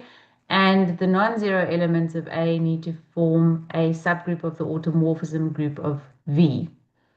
Then we also require, in order for us to solve equations, the fixed point free property, which just tells us for all x in V and alpha and beta in A, where the alpha and beta are scalars. If alpha x is equal to beta x, then either x must be 0 or alpha must be equal to beta. And then the last axiom is that we have a subset of V which generates the set additively, which means that every element of V can be written as a linear combination of elements of this set, which we call the quasi-kernel of V. So when you read this and you read the word generating and you think of vector spaces, you may think of a basis and you may wonder what is the relation between the basis of a vector space versus the basis of a near vector space. And indeed, you're spot on. So this set is going to be linked to what we will call the basis of a near vector space in a moment. What's also interesting is that if you look at the elements that we group together in this set, which we'll call the quasi-kernel, these are the elements that maintain linearity. So they have this property that if we take an alpha and beta in our scalar set, we can always find a gamma. It turns out to be unique, such that alpha x plus beta x is gamma x. So basically, we're taking all the elements that have this nice linear property and putting them together in a set, and we are going to require that that set gives rise to the whole of V. And by generating here, we mean the same as we would normally mean with vector spaces, that every element can be written as a linear combination of scalar multiples of those elements. So as I said, we will call V a near vector space over A. The elements of V are called vectors and the elements of A are scalars. And just like with vector spaces, the action of A on V is called scalar multiplication.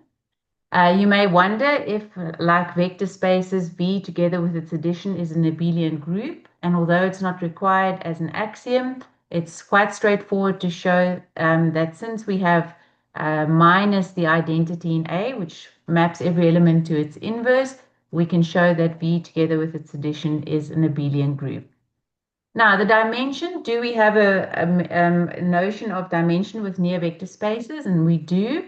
And we're going to define it as the cardinality of an independent generating set for the quasi-kernel. So that's quite different. For a vector space, your basis would have to generate the whole of V, whereas for a near vector space, we require something slightly different.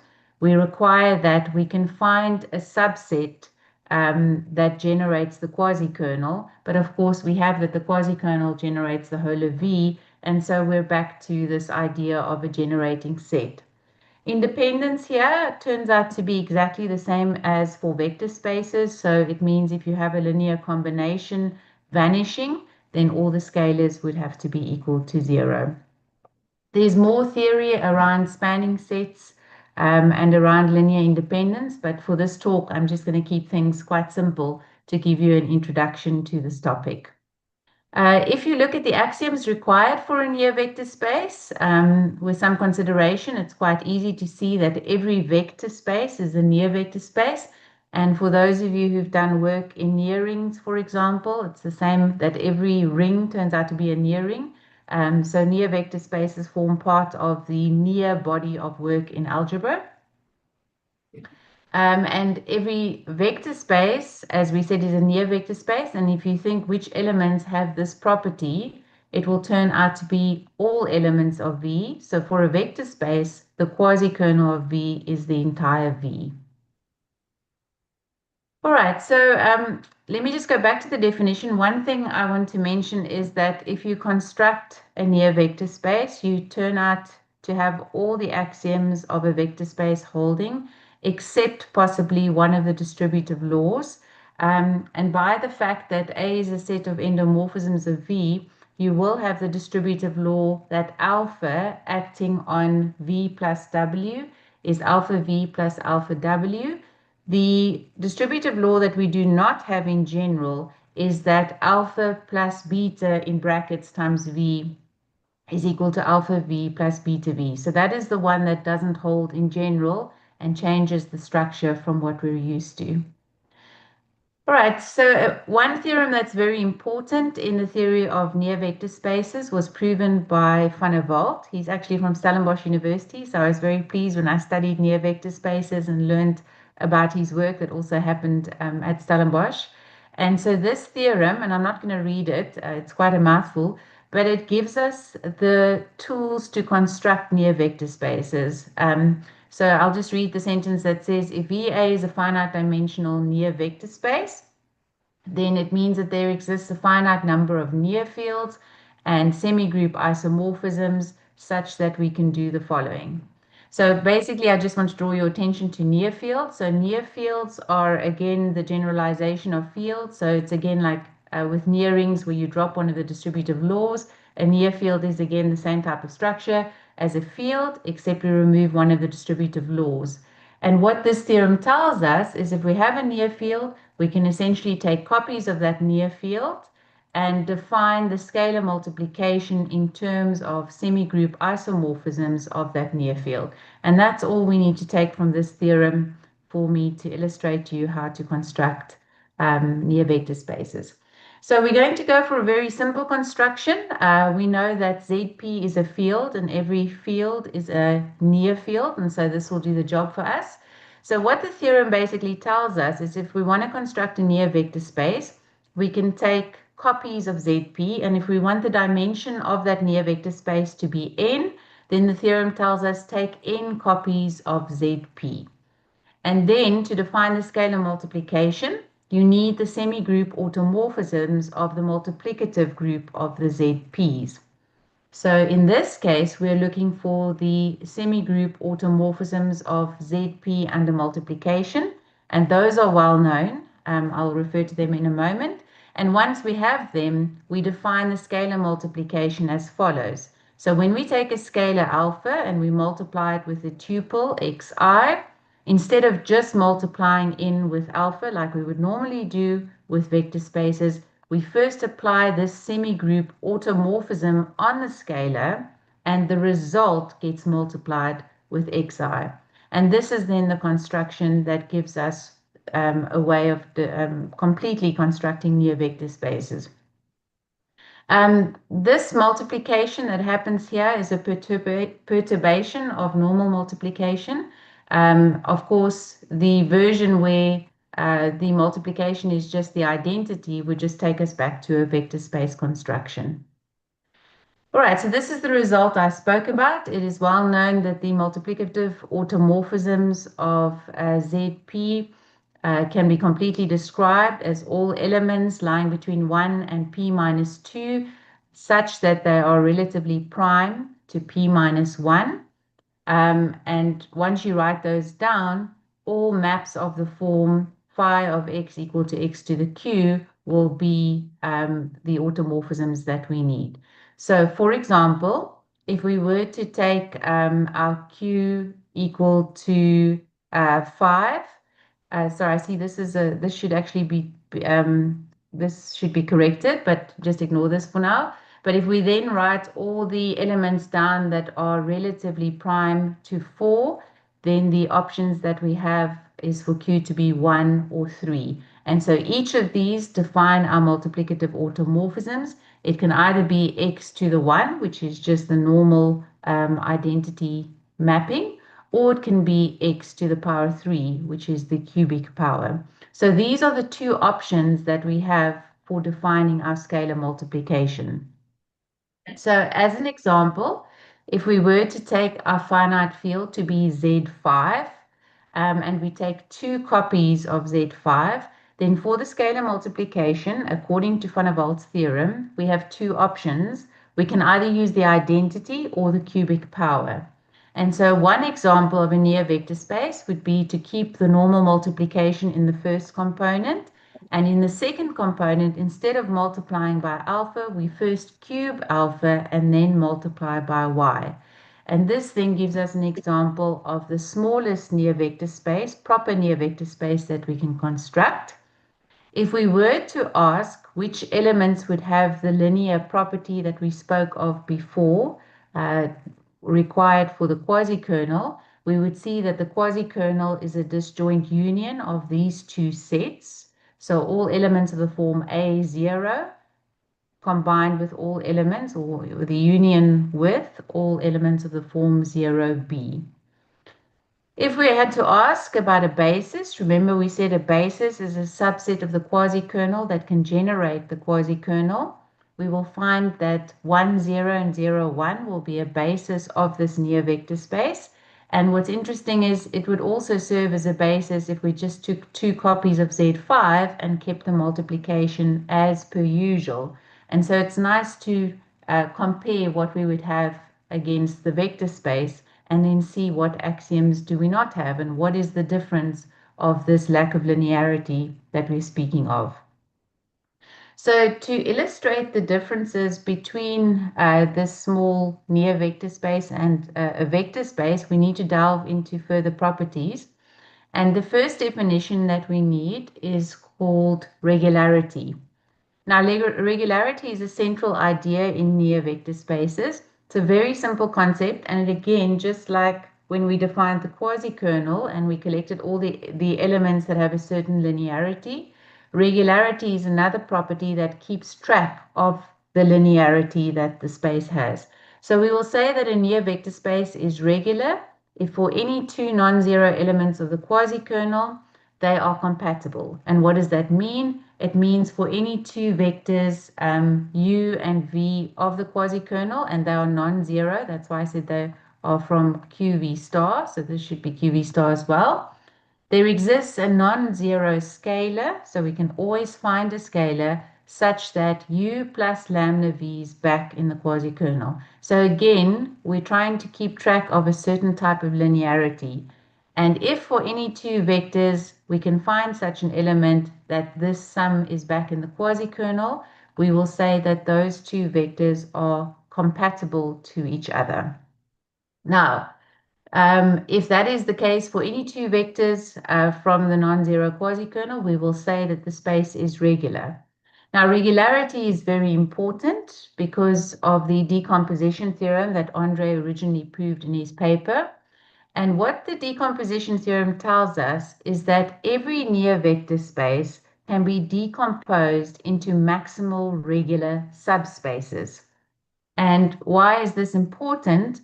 Because it always allows us to decompose any near vector space into regular parts, which are often much nicer to study than the non-regular parts.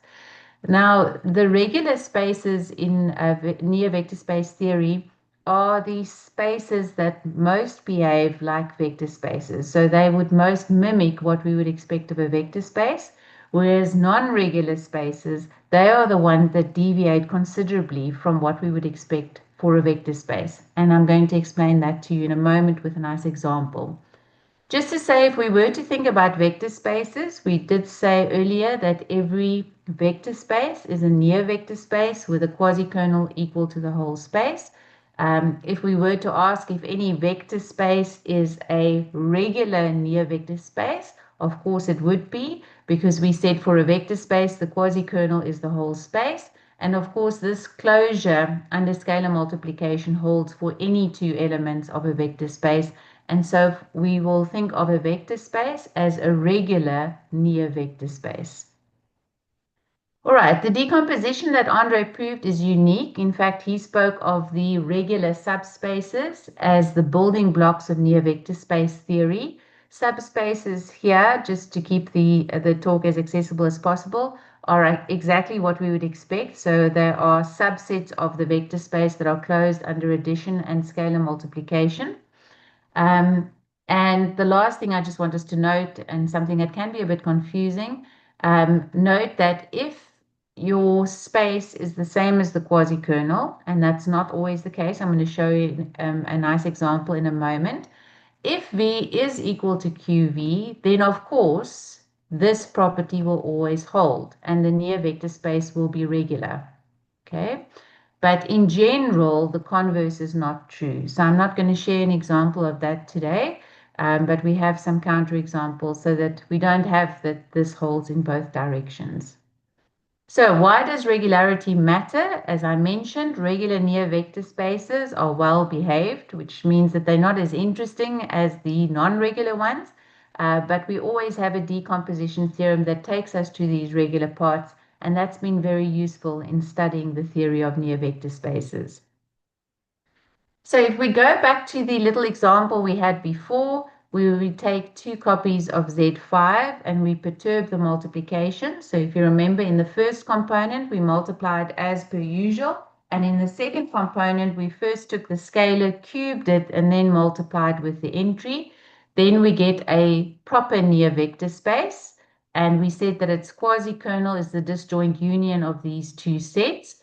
We claim that the set B, which is a subset of the quasi-kernel, is a basis, and that is clear that every element in our near vector space can be written as a linear combination of these elements. This near vector space, we will say, has dimension 2 because there are 2 vectors in the basis. Now, what's interesting is that this near vector space is non-regular. And if you use Andre's decomposition theorem, it decomposes into a direct sum of 2 parts, V1 and V2. And V1 will be exactly the set of all these elements, and V2 will be exactly the set of these type of elements. Now let's discuss why this near vector space is not regular. If this near vector space was regular, then it would mean if I take any 2 non-zero elements of the quasi-kernel, I must be able to find a scalar such that, for example, u plus lambda v is back in the quasi-kernel. A quick check shows that this is not true in general. So for example, if I take the element 1, 0 and 0, 1, those 2 elements, they both belong to the quasi-kernel. They are non-zero, but there is no scalar such that, non-zero scalar such that if I took 1, 0 and added lambda times 0, 1, I would be back in the quasi-kernel because the quasi-kernel is the disjoint union of these elements. And so it is not true that this space is regular, it's non-regular. Now, if we were to compare this just with a vector space constructed by taking 2 copies of Z5 with the normal scalar multiplication that we used to, we would still have the same basis. We already discussed the quasi-kernel would be the whole space since all the elements have the linearity property. This would be regular just because QV is equal to V. And here we would have no proper decomposition since the space is already regular itself. We don't decompose it into maximal regular parts. Right, so now I still haven't convinced you what is really interesting about these spaces. We have no context for why anyone would study them. So something really interesting happened in the last few years. I mean, I've always thought that these spaces are interesting in that they give us access to speaking about nonlinear behavior by perturbing multiplication. But what's even more interesting is when we started zoning into the notion of span, we found something very interesting. And this is probably one of the most interesting things that I want to highlight. So we asked this interesting question, which you would never ask for a vector space, and that is, we started thinking that it might be possible for us to find some vectors, we weren't sure how many of them, so a non-zero vector, little v in big V, and we started asking, is it possible for the span of a single vector to generate the entire space. Now, of course, in vector space theory, that would be a ludicrous question to even ask. But we found that it is indeed true for a special class of near vector spaces. So firstly, if it's the case that there exists a V in V, such that the span of V is the entire space, then V will be called a generator of V. We realize that this question is impossible for vector spaces. It doesn't make sense. But what we were able to prove, and this is a result with one of my collaborators, is that if you take the field that you are constructing from to be a finite field, and you take n copies of that, and you choose your multiplications. We spoke of how we select the scalar multiplications earlier on. For example, for ZP, they had to be all the multiplicative automorphisms. Now, if you do the same for a finite field, and you choose your multiplications so that they are distinct. So every entry in your tuple, when you multiply it, has a different multiplication. Then we were able to prove that any element outside the quasi-kernel inside of V with a non-zero entry in each of its entries, remember it's an n tuple, so if each of these entries were non-zero, then any such element would turn out to be a generator of the entire space. And this is very interesting. So if we were to go back and just take it back to our example of Z5, where we took the scalar multiplication to be the normal multiplication in the first component and the cubic scalar multiplication in the second, then according to the result we just saw, 1, 1, which is an element outside the quasi-kernel. Remember, the quasi-kernel was all elements of the form A0 union 0B. So 1, 1 is definitely not inside the quasi-kernel. It's an element outside the quasi-kernel, and by the theorem above, it has the power to generate the entire space. Now you might wonder what is going on and how do we handle a basis, because earlier I told you we will still regard the set 1, 0, 0, 1 as a basis for the near vector space. And this is true. So this is exactly why we define a basis, at least Andre defined it, and it now makes sense, to be a subset of the quasi-kernel that generates the entire space. So we do have, with near vector spaces, this very weird occurrence that for a special class of near vector spaces, we do have generators that sit outside the quasi-kernel, as well as a basis, which sits inside the quasi-kernel. And this is very weird. But it's a good weird, because it allows us to model these type of behaviors that we may find in nature or in systems. And so just before I give you a nice example of where we might use them, here's a picture of what Z5 to the power of 2 with a scalar multiplication will look like. And any of these elements on the outside of the quasi-kernel are potential generators of the space. And so this is the weird and wonderful that I'd like to introduce you to. All right, so before I end off, I just thought it would be nice to tell you a little bit about them, but then also show you where I think they might have some application. And my dream is for near vector spaces to become more mainstream, and for us one day to conclude at a conference like this one that they were very useful in studying nonlinear behavior. So I did this work with one of my students and a collaborator a few years ago, Sorgu Sanon and Leandro Buenzaya. And what we did is look at applying near vector spaces to finite linear games. Now, a finite linear game is a problem that involves a physical system with a finite number of states, which can be altered by applying certain processes and resulting in a finite number of outcomes. So a lot of finiteness going on here. But these types of systems are very common in computer science. The idea of this came from a first-year linear algebra textbook that I used to lecture from. And it was a book by Poole, if any of you have it. But at the end of each section that he introduces, he speaks about a different type of problem where you use the mathematics. So to illustrate this finite linear game, I'm going to explain it to you for ZP, where P is a prime. So basically you have a row of light bulbs, say you have n of them, and each light bulb has p possible states, and every light bulb has a switch associated with it, and the switch can change the light bulb's state. So from one to the next, for example. We also have vectors that are used to capture the various configurations. So we represent the configuration of the system at any time by using vectors with M entries, since there are M light bulbs. So this vector keeps track of the different states of each light bulb. And we also would like to keep track of the initial configuration. So for example, were all the light bulbs off when we started, or did we have some of them on and some of them off? And then the final configuration, which is the states that they are at the end when we would like to conclude what the system output is. So for each switch, we also have a vector that captures the state it brings about to each light bulb. For example, switch 1 may take the first light bulb to the next state. It may leave the second light bulb unchanged, and it may change the third one to the next state, and so forth. What's important in the finite linear game is that we are working on the premise that each light bulb changes its state sequentially. So for example, it can't go from one state and skip the next state and go to the third state. All of them work in the same way, sequentially from one state to the next. So that's an important assumption for this to work. So what's nice is that the changes in this finite linear game can be represented in terms of vectors, where a change is represented as a vector sum.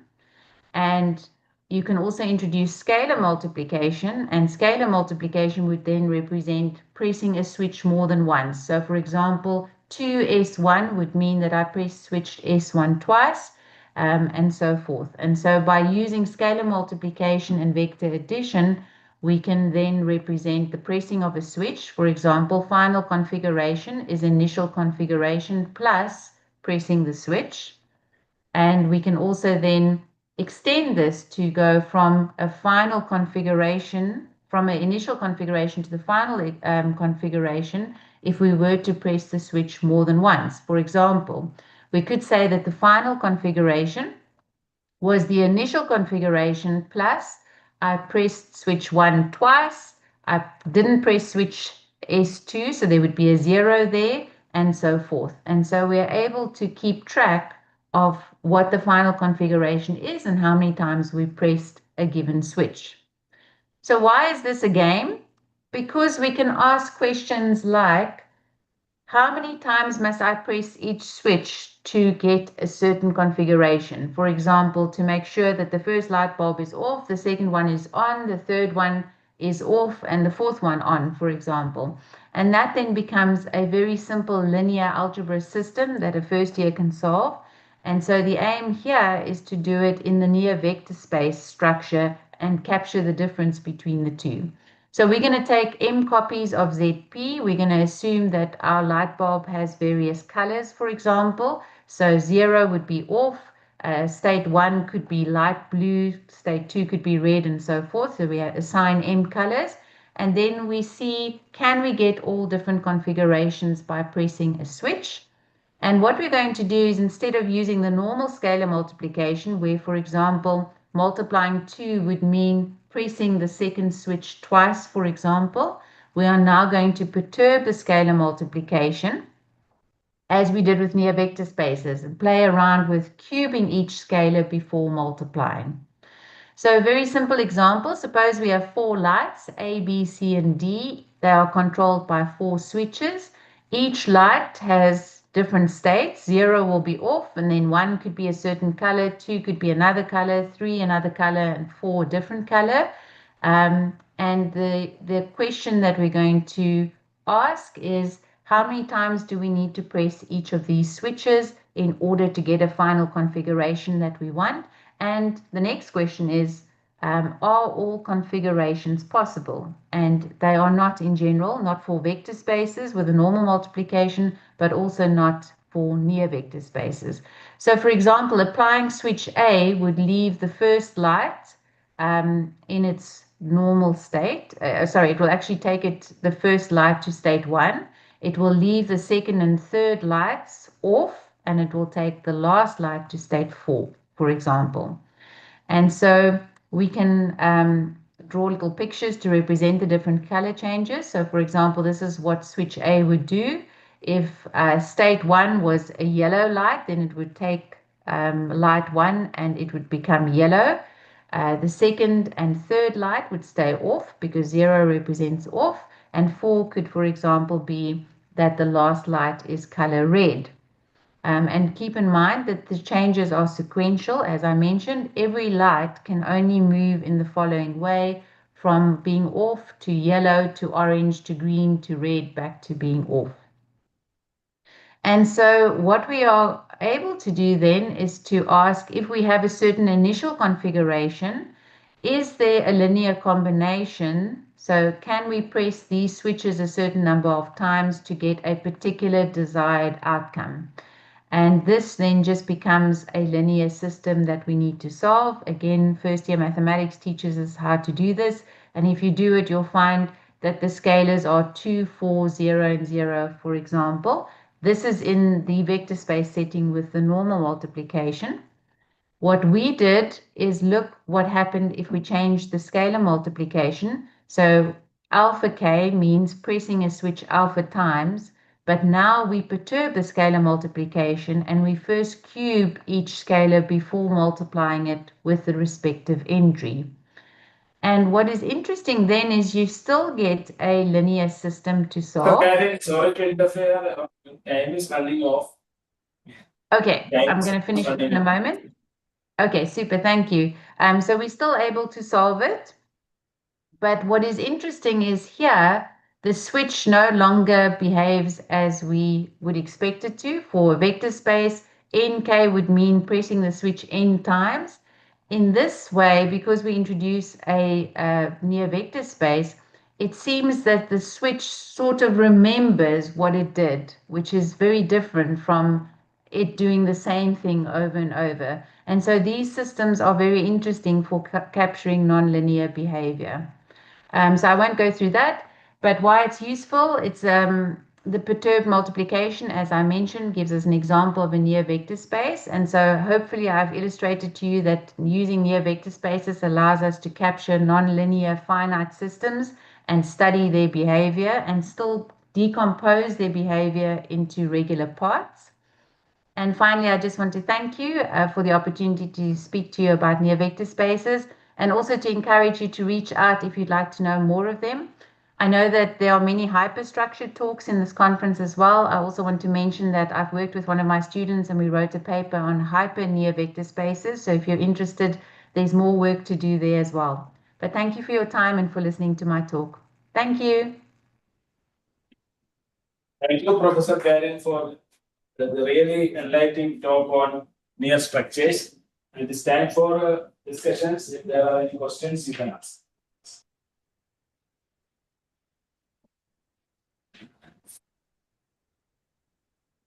I hope there are no questions. Once again, on behalf of organizers, I thank Professor Gary for giving a lecture on this near structures. Thank you, madam. Thank you very much. Thank you.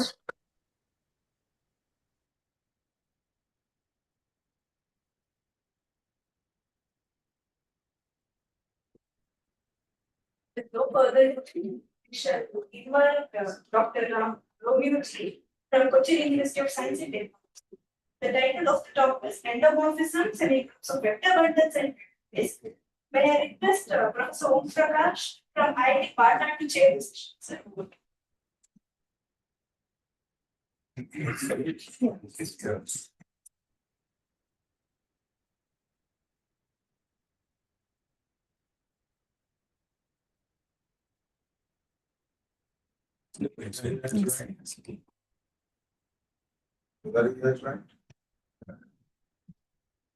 So, good afternoon to all of you. It's my privilege to introduce Professor Romeo G. You are senior professor and head of the Department of Mathematics at the Kochi University of Science and Technology, Kochi, Kerala, till 2022, and which continue as CSIR Emeritus Scientist at the Department of Mathematics. His major research interests are in semi-groups. Semi-groups theory, representation theory, universal algebra, and category. He earned his PhD from the University of Kerala in 1993 under the guidance of Professor A.S.S. himself well-known mathematician. And during his illustrious career as a researcher and a professor, over 3 decades, Professor Romeo taught a wide variety of courses, both for undergraduate and graduate. He has published more than 150 research articles with various peer-reviewed international journals, as well as given several invited talks at various international conferences organized in India and abroad, especially Bhutan, Australia, Morocco, China, Vietnam. So he also guided the students for doctoral research, more than 10 scholars, and for their PhDs. So with this brief introduction, I would like to invite Professor Romeo for his talk. Now it is report. Thank you. So we will have 25 to 27 minutes for presentation.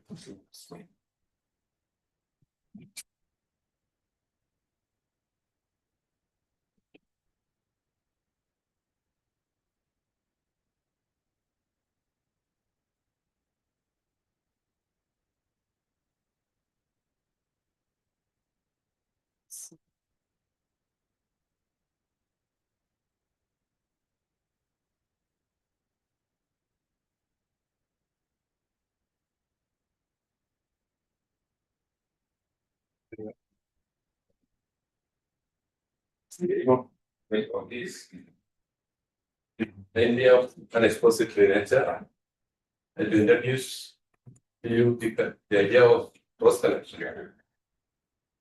That is introduced by the famous professor and semi-group theories, Professor Namburi. And in order to explain the structure of semi-groups in using categorical theory techniques. It is little bit involving some category techniques are using categories and functors. He described the structure here of semi-groups. And in this context, as you are aware, the categorical techniques can be extended to any almost all situations. So it is, I believe that it is interesting to look hypercategories and all these mathematical structures and using categorical techniques and using hypercategory techniques. And this number part is the cross connections of normal categories. It is monogram, the theory of cross connections. It is a beautiful categorical duality enabling to obtain the structure theorem of the singles.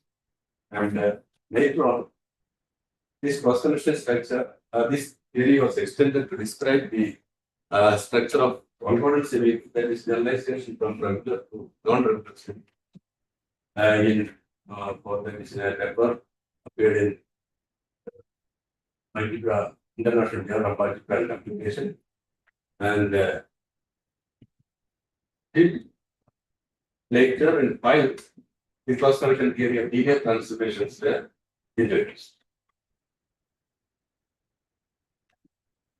This talk I just introduced, try to describe what is cross connection, and then I propose that these cross connection theory or this categories are certain interesting categories can be derived from the structures that vector space in the cross connection theory is done in the regular reference.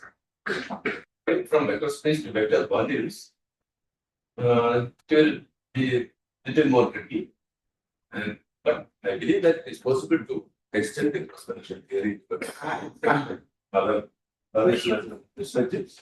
So the plan of the talk is I just mostly of exposited. First 3 courses are the already proven cross connection theory of regular semigroups and endomorphism semigroup spacespace like that.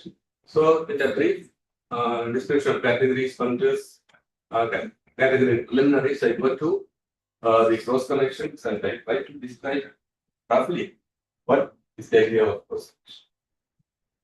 So, this is just a category. I think everybody is familiar. Just a category means so objects and morphisms and composition are partial. We usually denote the object set of class the vertex set GC and the morphisms are C itself. And the composition, whenever these F and G are two morphisms, one is codomain, coincides with the domain of the other, you can compose. So it is a partial. Whenever and you have identity morphisms and like that, that's associated. So this is a category. Examples are very familiar. Sets, sets means sets and usual set maps you can use as a category. And similarly, groups and group homomorphisms or group a group itself you can use a single object category in which morphisms are the composed elements. Some examples of cell categories and the functors. The mappings between categories are usually called functors, and between functors you have natural transformations. So these categories, functors, and you can think of a category whose objects are functors and the morphisms are morphism between functors. That is natural transformation. Such way you can build new categories. And okay. This is some category property. Now this is an important sort of pre-order. Since such a category, in which you have this contains at most one D and D dash are vertices, B dash contains at most one morphism, then this is a Gaussian order and a small category, and B is a subcategory of B. B is a strict pre-order if you have this B dot is not. These are, and another important concept is subobject. Subobject category with the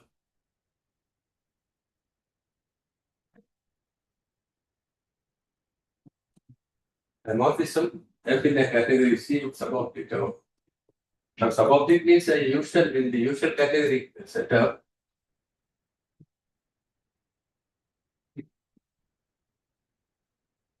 In set category, you can think of the inclusion of sets is a subset of, is a subobject. And similarly, you have the natural correspondence, which is a subobject relation.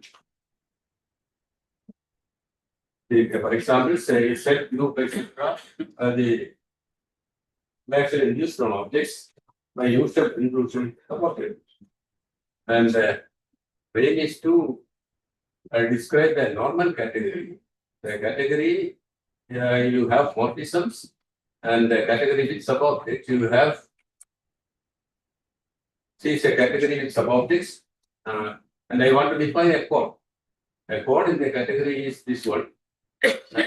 From the vertex set to morphism sets satisfy this condition. It's a code, and the code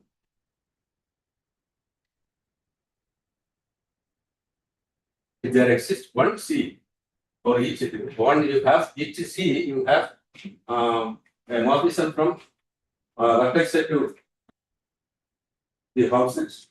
Gamma of C is a homomorph, and if you have, and the inclusion condition is C, whenever C is contained in C dash, the inclusion together with the component that C dash will be, that means something like a commutative. And if there is at least one component which is an isomorphism, that code is called a normal code. And why we are going for normal codes is a category with subobjects. These normal codes within this composition is a semi. Okay. And these semigroups, using these semigroups, I mean G of C is a semigroup of codes in the category. Using this semigroup, we can define some functors and you can construct the dual category that I denoted as N stars. So starting with the category, you can obtain a dual category, which is a category of fungus. It's a fungal category. The objects are fungus and organisms between them, and so that you have this C and category C and its normal, the dual. There is a mapping between C and D. Okay. C and D are two normal categories. Gamma and delta are certain local isomorphs, certain functors with some additional properties called local isomorphism. Using this gamma and delta, you can construct a bifunctor, and from these categories, these two categories, their duals and their functors, you can construct a semi. So using this category level, certain particularly nice categories, the which were called as normal categories, you can construct a semi group. In fact, that is a regular set. The other way is also, if you start there with a semi group and its ideals, left ideals and right ideals, principal left ideals and right ideals, that ideals, that it can be verified that the ideals of the semi principal are normal categories. But I described the normal category here is a category with the cones, etc. Some property category is above this cones, etc. That is a normal category, and just an example is you take the principal ideals of semi-group, regular semi-group, then it is can be verified that that semi-group has the properties of the normal, that category has the properties of the normal category, ideals of the semi. Ideals of the regular semi-group form normal categories. That is why the report suggested this point is described its normal categories, keeping in mind the ideal categories of the semi. He abstractly described the normal categories using the odd properties which you can derive from the category of ideals of the regular semi. And you take the two ideals, left ideals and right ideals, you get two categories. And using these two categories and their duals, you get the functors. C and D. Left ideal category, you can call it C, and right ideal category, you can call it D. Then you have two normal categories, the duals, and gamma from D to N stars, dual of C. The mapping from one category to the dual of the, and another one from the second category to the dual of the first. These two mappings, using these two mappings, we can construct a semi. In the case of ideals of the normal regular semi group, you can reconstruct that semi group using these categories and codes. That is a beautiful structure theorem. The construction is little bit complicated and little bit involved, but it was a nice structure theorem for regular semi groups. And that paper was published in the original paper was in as a monogram published by Algebraic, and the another one is published in the International Journal of Algebra and Computation around 2000. The original paper by monogram published by Algebraic in early 1990s. And later on, they going to the semi-group, which is not regular. Extending this to non-regular case, myself described take the ideals of a concordance semi. Concordance semi means little bit extended from regular semi. Regular semi-group you have earlier, it's a semi-group can know that regular semi-group is this generalized generalization described here. The generalized slightly that related to the generalized is described some non-regular semi-group. And we construct the cross collection of concordance semi-group, and that paper appeared in this journal. Later on, this is the way you are using this two functors. This is the construction of the semi-group. You have C and D are to normal categories and the functors between them from C to N star D and D to N star C. You have defined the cross connection, and that will visualize the bifunctor. Usually that some bonds are related by that bifunctor. You get a pair of bonds that will determine the semi-group. That semi-group is usually called the exact gamma, the cross connection semi-group. And later on, this cross connection theory was extended to the category of the semi-group of operators, similar operators on a resistor.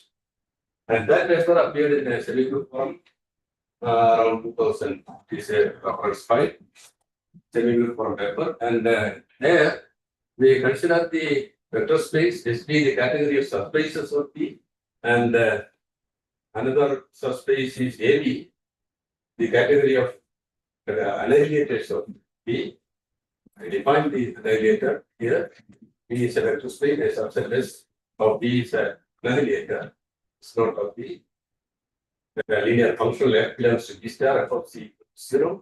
And using these categories, you take the endomorphism semi-group of vector space, you can find two categories. One is the subspace category SP, and another is the annihilator category AB.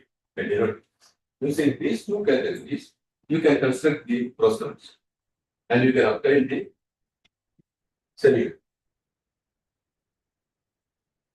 Other thing is, because this endomorphism semi-group is a regular one, you can extend this theory and you can get the cross connection for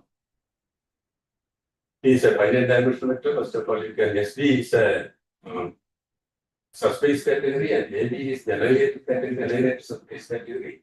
One is the individual space. B star AB, the annihilated category AB is isomorphic category, SB star of proper subspaces of this. That you can play annihilated category and subspace category. And there is a nice interplay. This cross connection theory can be implemented in that stage, and you get the cross connections in the group, and that way you can characterize the semi-group of the endomorphism semi-group of the vectors.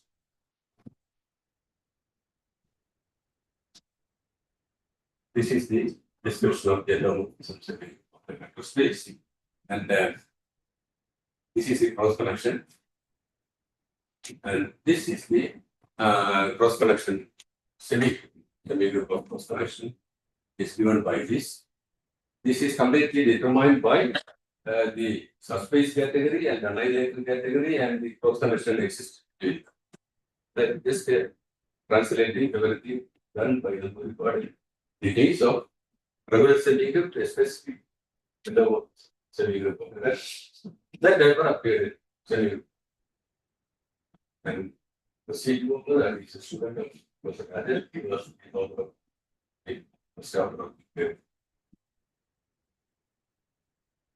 and now the another idea of this talk is we go to the more general structures like vector bundles, etc. to construct the cross connection for associated operators on vector bundle. Naturally, vector space. Naturally, one can think of vector bundles and more general structures like that.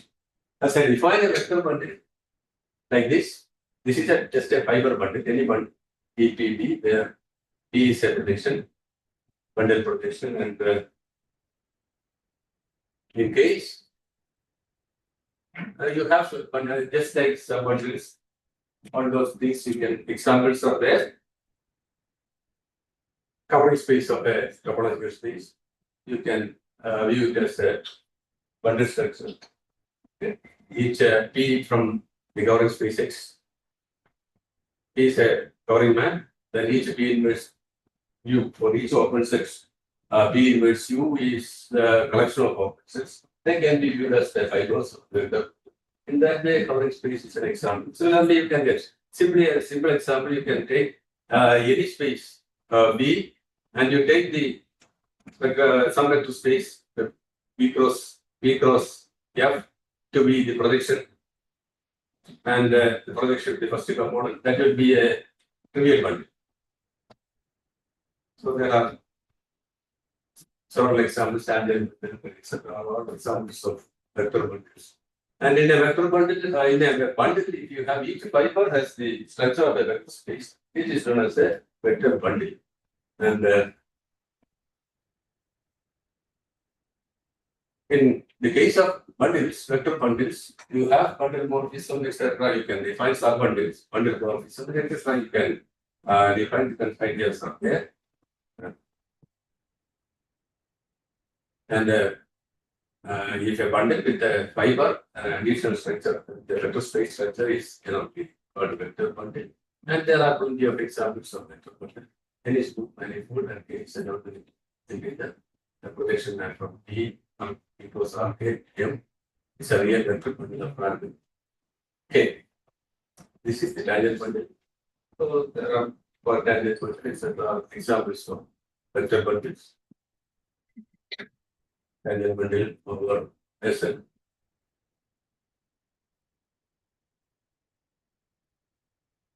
Alright, tangent, then you can make it as a normal bundle, then like I said, again a vector bundle. So there are plenty examples.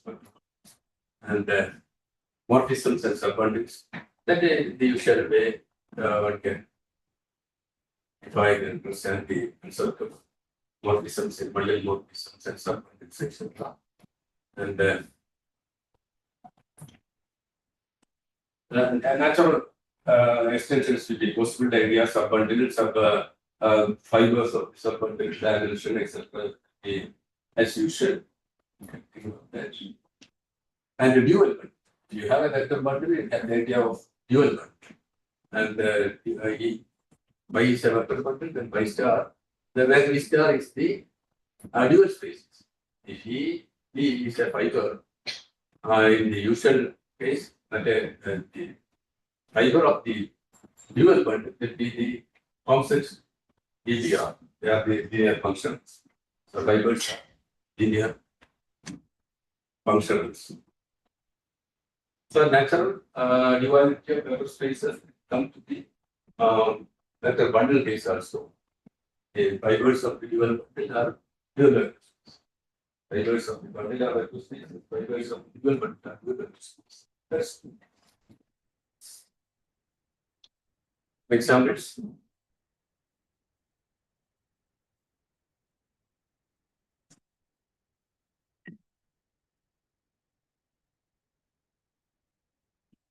Now we have the category of bundles.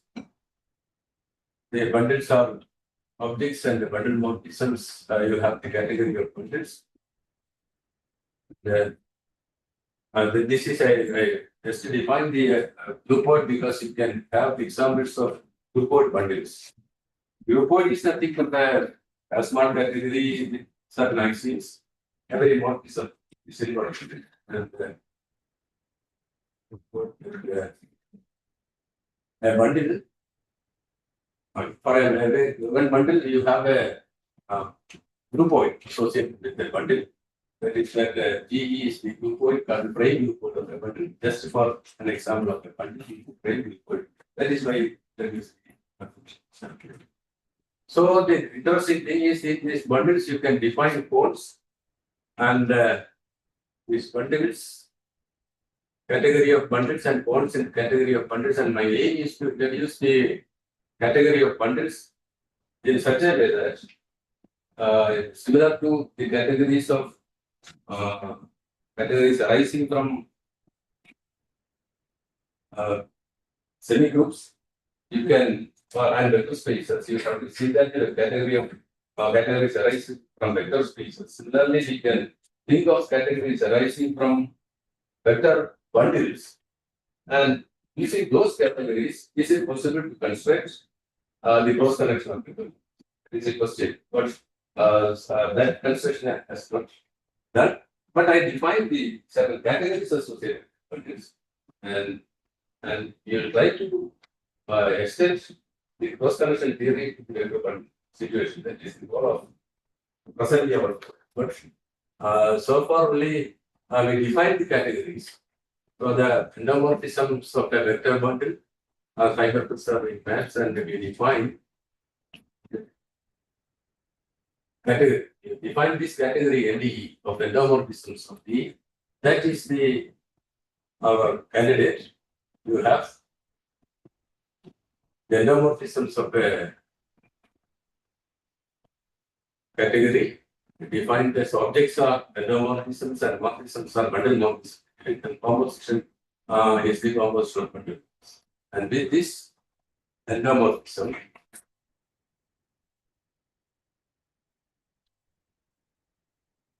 according to similar to the endomorphisms of E, you can define endomorphisms on the dual bundle, and you get two categories, NDE and NDE star. These are our categories. Two categories. And,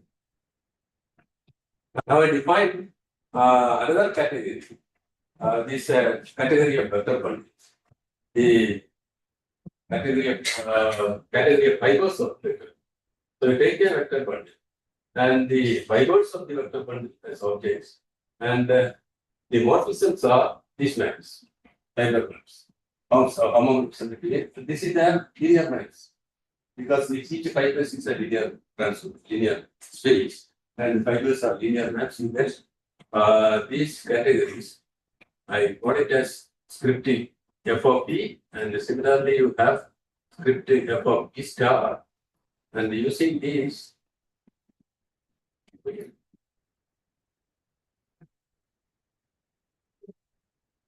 Fe is a category of fibers of the bundle.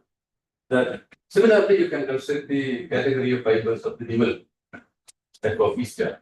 For each vector bundle you have. And using these categories, the question is whether you can construct their duals and their normal duals and extend the cross correction theory to the situation, vector bundles. That is the problem. But so far we have only described the categories, and these categories as some of the properties of the normal. That's so far we have done. And this is the thing. And now as concluding remarks, I can stress that this hyperalgebraic structures of vector bundles. Here you can define the same way the hyperoperation, and you can think of hyper vector bundles and hyperalgebra bundles, etc. And you can obtain the hyperstructures, and also you can hypercategories. You can have hypercategories. The hyperoperation is naturally available. Because you can construct two morphisms. Composition of morphism is the above sets. Define the composition of two morphisms of the above sets. Then you get a hyperoperation. And you think of such things. And this is my first the theory was monogram was the third one, the theory of revolution window. And next one they have to come concordance window that appears in 2020. It appeared in archives around 2010. Finally it appeared in the National Journal of Mathematics. To develop algebra and computation. And the third one in the vector space case that appeared in Semiloop in 2018. And you just have to type and try to produce both connections theory. Yeah, and scope for aesthetic this type of stuff.